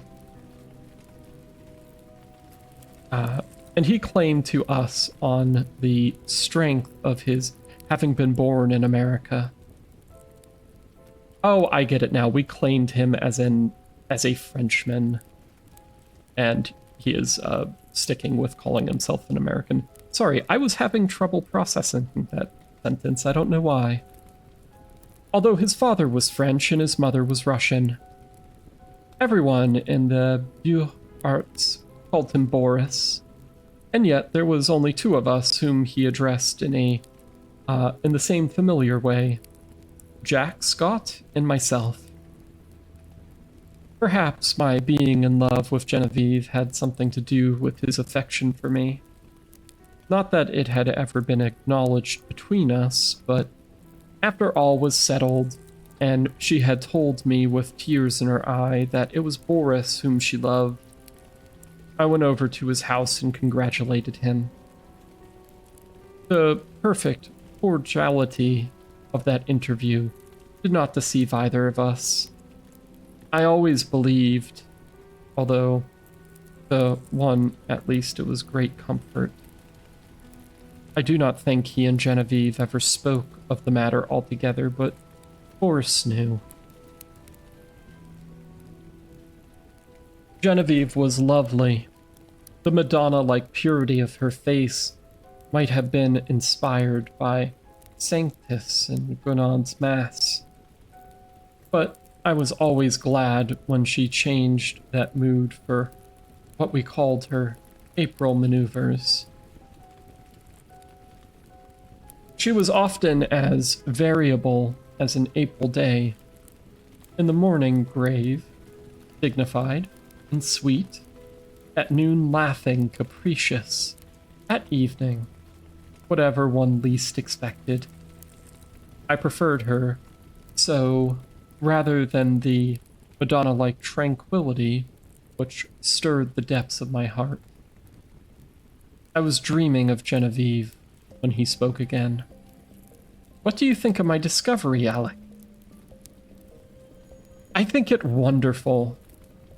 I shall make no use of it, you know, beyond satisfying my own curiosity. So far as be, and the secret will die with me. It would be rather a blow to sculpture, would it not? We painters lose more than we ever gain by photography. Horace nodded, playing with the edge of his chisel. This new vicious discovery would corrupt the world of art. No, I shall never confide the secret to anybody, he said slowly. It would be hard to find anyone less informed about such phenomena than myself. But of course, I had heard of mineral springs so saturated with silica that the leaves and twigs which fell into them would turn to stone after a time. I dimly comprehended the process, how the silica replaced vegetable matter atom by atom, and the result was a duplicate of the object in stone. This, I confessed, had never interested me much greatly, and as for the ancient fossils thus produced, they disgusted me. Boris, it appeared, feeling curiosity instead of repugnance, had investigated the subject and had accidentally stumbled on a solution which, attacking the immersed object with a ferocity unheard of, in a second did work of years. This was all I could make out of the strange story he had been telling me. He spoke again after a long silence. I am almost frightened when I think what I have discovered. Scientists would go mad over such a discovery. It was so simple too. It discovered itself.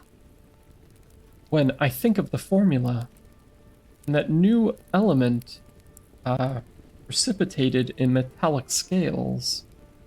What new element? Oh, I haven't thought of naming it. And I don't believe I ever shall. There are enough precious metals now in the world to cut throats over. I pricked up my ears. Have you struck gold, Boris? No. Better. But see here, Alec, he laughed, starting up. You and I have all there is to need. You and I have all we need in this world. Ah, how sinister and covetous you look already. I laughed, too, and told him I was devoured by my desire for gold, and we had better talk of something else. So when Genevieve came in shortly after, we turned our backs on alchemy. Genevieve was dressed in silvery gray from head to toe. The lights glinted along the soft curves of her fair hair as she turned her cheek to Boris. Then she saw me and returned my greeting. She had never before failed to blow me a kiss from the tips of her white fingers, and I promptly complained of the omission. She smiled and held out her hand, which dropped almost before it had touched mine. Then she said, looking at Boris, "You must ask Alec to stay for luncheon."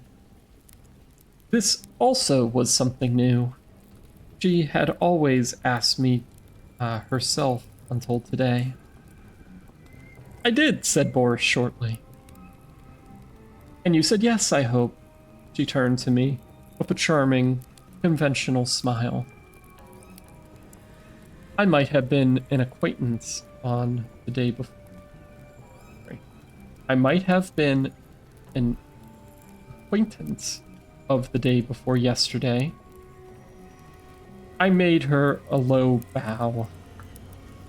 Je vais bien l'amour, madame. But refusing to take up our usual bantering tone, she murmured a hospitable commonplace, and disappeared. Boris and I looked to one another. I had better go home, don't you think? I asked. Hanged if I know, he replied frankly. While we were discussing the advisability of my departure, Genevieve reappeared in the doorway without her bonnet. She was wonderfully beautiful, but her color was too deep, and her lovely eyes were too bright. She came straight up to me and took my arm. Luncheon is ready. Was I cross, Alec? I thought I had a headache, but I haven't. Come here, Boris. And she slipped her other arm around his. Alec knows that after you, there is no one in the world whom I like as well as I like him. So if he sometimes feels snubbed, it won't hurt him. Allah bonheur, I cried. But who says there are no thunderstorms in April? Are you ready? Chanted Boris. Aye, aye. And arm in arm we raced into the dining room, scandalizing the servants. After all, we were not so much to blame. Genevieve was 18, Boris was 23, and I not quite 21. That ends chapter 1 of The Mask of the King in Yellow. One moment while I take a drink.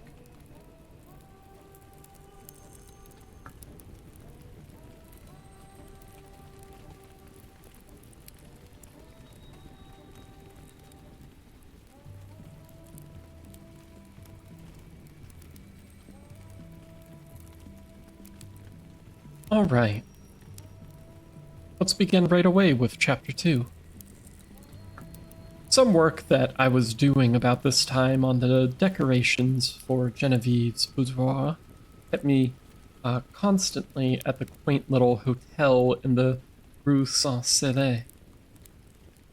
Boris and I in those days labored hard, but as we pleased, which was fitfully, and we, all three, with Jack Scott, idled a great deal together. One quiet afternoon I had been wandering alone over the house, examining curios prying into odd corners, bringing out sweetmeats and cigars from strange hiding places, and at last I stopped in the bathing room. Boris all over clay stood there, washing his hands. The room was built of rose-color marble, excepting the floor, which was tensellated in rose and gray. In the center was a square pool sunken below the surface of the floor. Steps led down into it. Sculptured pillars supporting a frescoed ceiling. A delicious marble Cupid appeared to have just alighted on his pedestal. At the upper end of the room, the whole interior was Boris's work and mine. Boris, in his working clothes of white canvas, scraped the traces of clay and red molding wax from his handsome hands, and croquetted over his shoulder with the Cupid. I see you, he insisted. Don't try to look the other way and pretend not to see me. You know who made you, little humbug. It was always my role to interpret Cupid's sentiments in those conversations, and when my turn came to respond in such a manner, that Boris seized my arm and dragged me to the pool, declaring he would dunk me. Next instant, he dropped my arm and turned pale. "Good God," he said. "I forgot the pool was full of the solution." I shivered a little and dryly advised him to remember better when he had stored the precious liquid. "In heaven's name, why do you keep a small lake of that gruesome stuff here, of all places?" I asked. "I want to experiment on something large," he replied. "On me, for instance?" That came too close for jesting. But I do want to watch the action of that solution on a more highly organized living body. "There is that big white rabbit," he said, following me to the studio. Jack Scott, wearing a paint-stained jacket, came wandering in, appropriated all of the Oriental sweetmeats he could lay his hands on, looted the cigar case, and finally he and Boris disappeared together to visit Luxembourg Gallery, where a new silver bronze by Rodin and a landscape of Monet were claiming the exclusive attention of the artistic French. I went back to the studio and resumed my work. It was a Renaissance scene, which Boris wanted me to paint for Genevieve's boudoir, but the small boy, who was unwillingly dwindling through a series of poses for it, today refused all bribes to be good. He never rested an instant in the same position, and instead of 5 minutes, I had as many different outlines of the little bugger. "Are you posing, or are you executing a song and dance, my friend?" I inquired. "Whichever monsieur pleases," he replied with an angelic smile. Of course I dismissed him for the day. Of course I paid him for his full time, that being the way we spoil our models. After the young imp had gone, I made a few perfunctory dabs at my work, but as though thoroughly out of humor that it had took me the rest of the afternoon to undo the damage I had done. So at last I scraped my palette, stuck my brushes in a bowl of black soap, and strolled to the smoking room. I really believe that, excepting Genevieve's apartments, no room in the house was so free from the perfume of tobacco as this one. It was a queer chaos of odds and ends, hung up with threadbare tapestry. A sweet-toned old spinet in good repair stood by the window. There were stands of weapons, some old, some dull, others bright and modern, festoons of Indian and Turkish armor over the mantel, 2 or 3 good pictures, and a pipe rack. It was here we used to come for new sensations in smoking. I doubt if any of the old pipes ever exited, which was not represented in that rack. When we had selected one, we immediately carried it somewhere else and smoked it, for the place was, on the whole, more gloomy and less inviting than any other place in the house. But this afternoon, the twilight was very soothing, and the rugs and skins on the floor looked brown and soft and drowsy. The big couch was piled with cushions. I found my pipe and curled up there for an unaccustomed smoke in the smoking room. I had chosen one with a long, flexible stem and lighted it,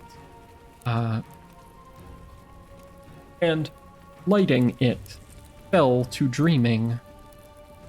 After a while it went out, but I did not stir. I dreamed on and presently fell asleep. I awoke to the saddest music I had ever heard. The room was quite dark. I had no idea what time it was. A ray of moonlight silvered one edge of the old spinet, and the polished wood seemed to exhale the sounds of as a perfume floats above a box of sandalwood. Someone rose in the darkness and came away weeping quietly, and I was fool enough to cry out, "Genevieve!" She dropped at my voice, and I had time to curse myself while I made a light and tried to raise her from the floor. She shrank away with a murmur of pain. She was very quiet and asked for Boris. I carried her to the divan and went to look for him, but he was not in the house, and the servants were gone to bed. Perplexed and anxious, I hurried back to Genevieve. She lay where I had left her, looking very white. "I can't find Boris nor any of his servants," I said. "I know," she answered. "Boris has gone to Ept with Mr. Scott. I did not remember when I sent for him. I did not remember when I sent you for him just now." "But he can't get back, in that case, before tomorrow afternoon. And are you hurt? Did I frighten you into falling? What an awful fool I am. But I was only half awake." "Boris thought you had gone home before dinner. Do please excuse us for letting you stay here all this time." "I had a long nap," I laughed.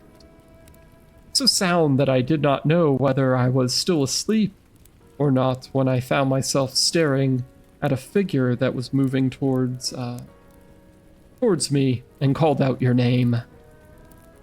"Have you been trying the old spinet? You must have played very softly." I would tell 1,000 more lies worse than this one to see a look of relief that came to her face. She smiled adorably and said in her natural voice, "Alec, I tripped on that wolf's head, and I think my ankle is sprained. Please call Marie, and then I can go home." I did as she bade me, and left her there when the maid came in. Alright, that was chapter 2 of The Mask from The King in Yellow. One moment.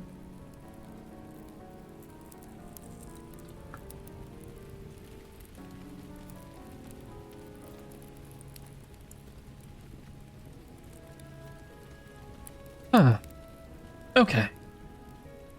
Well, it's been over 2.5 hours of me reading.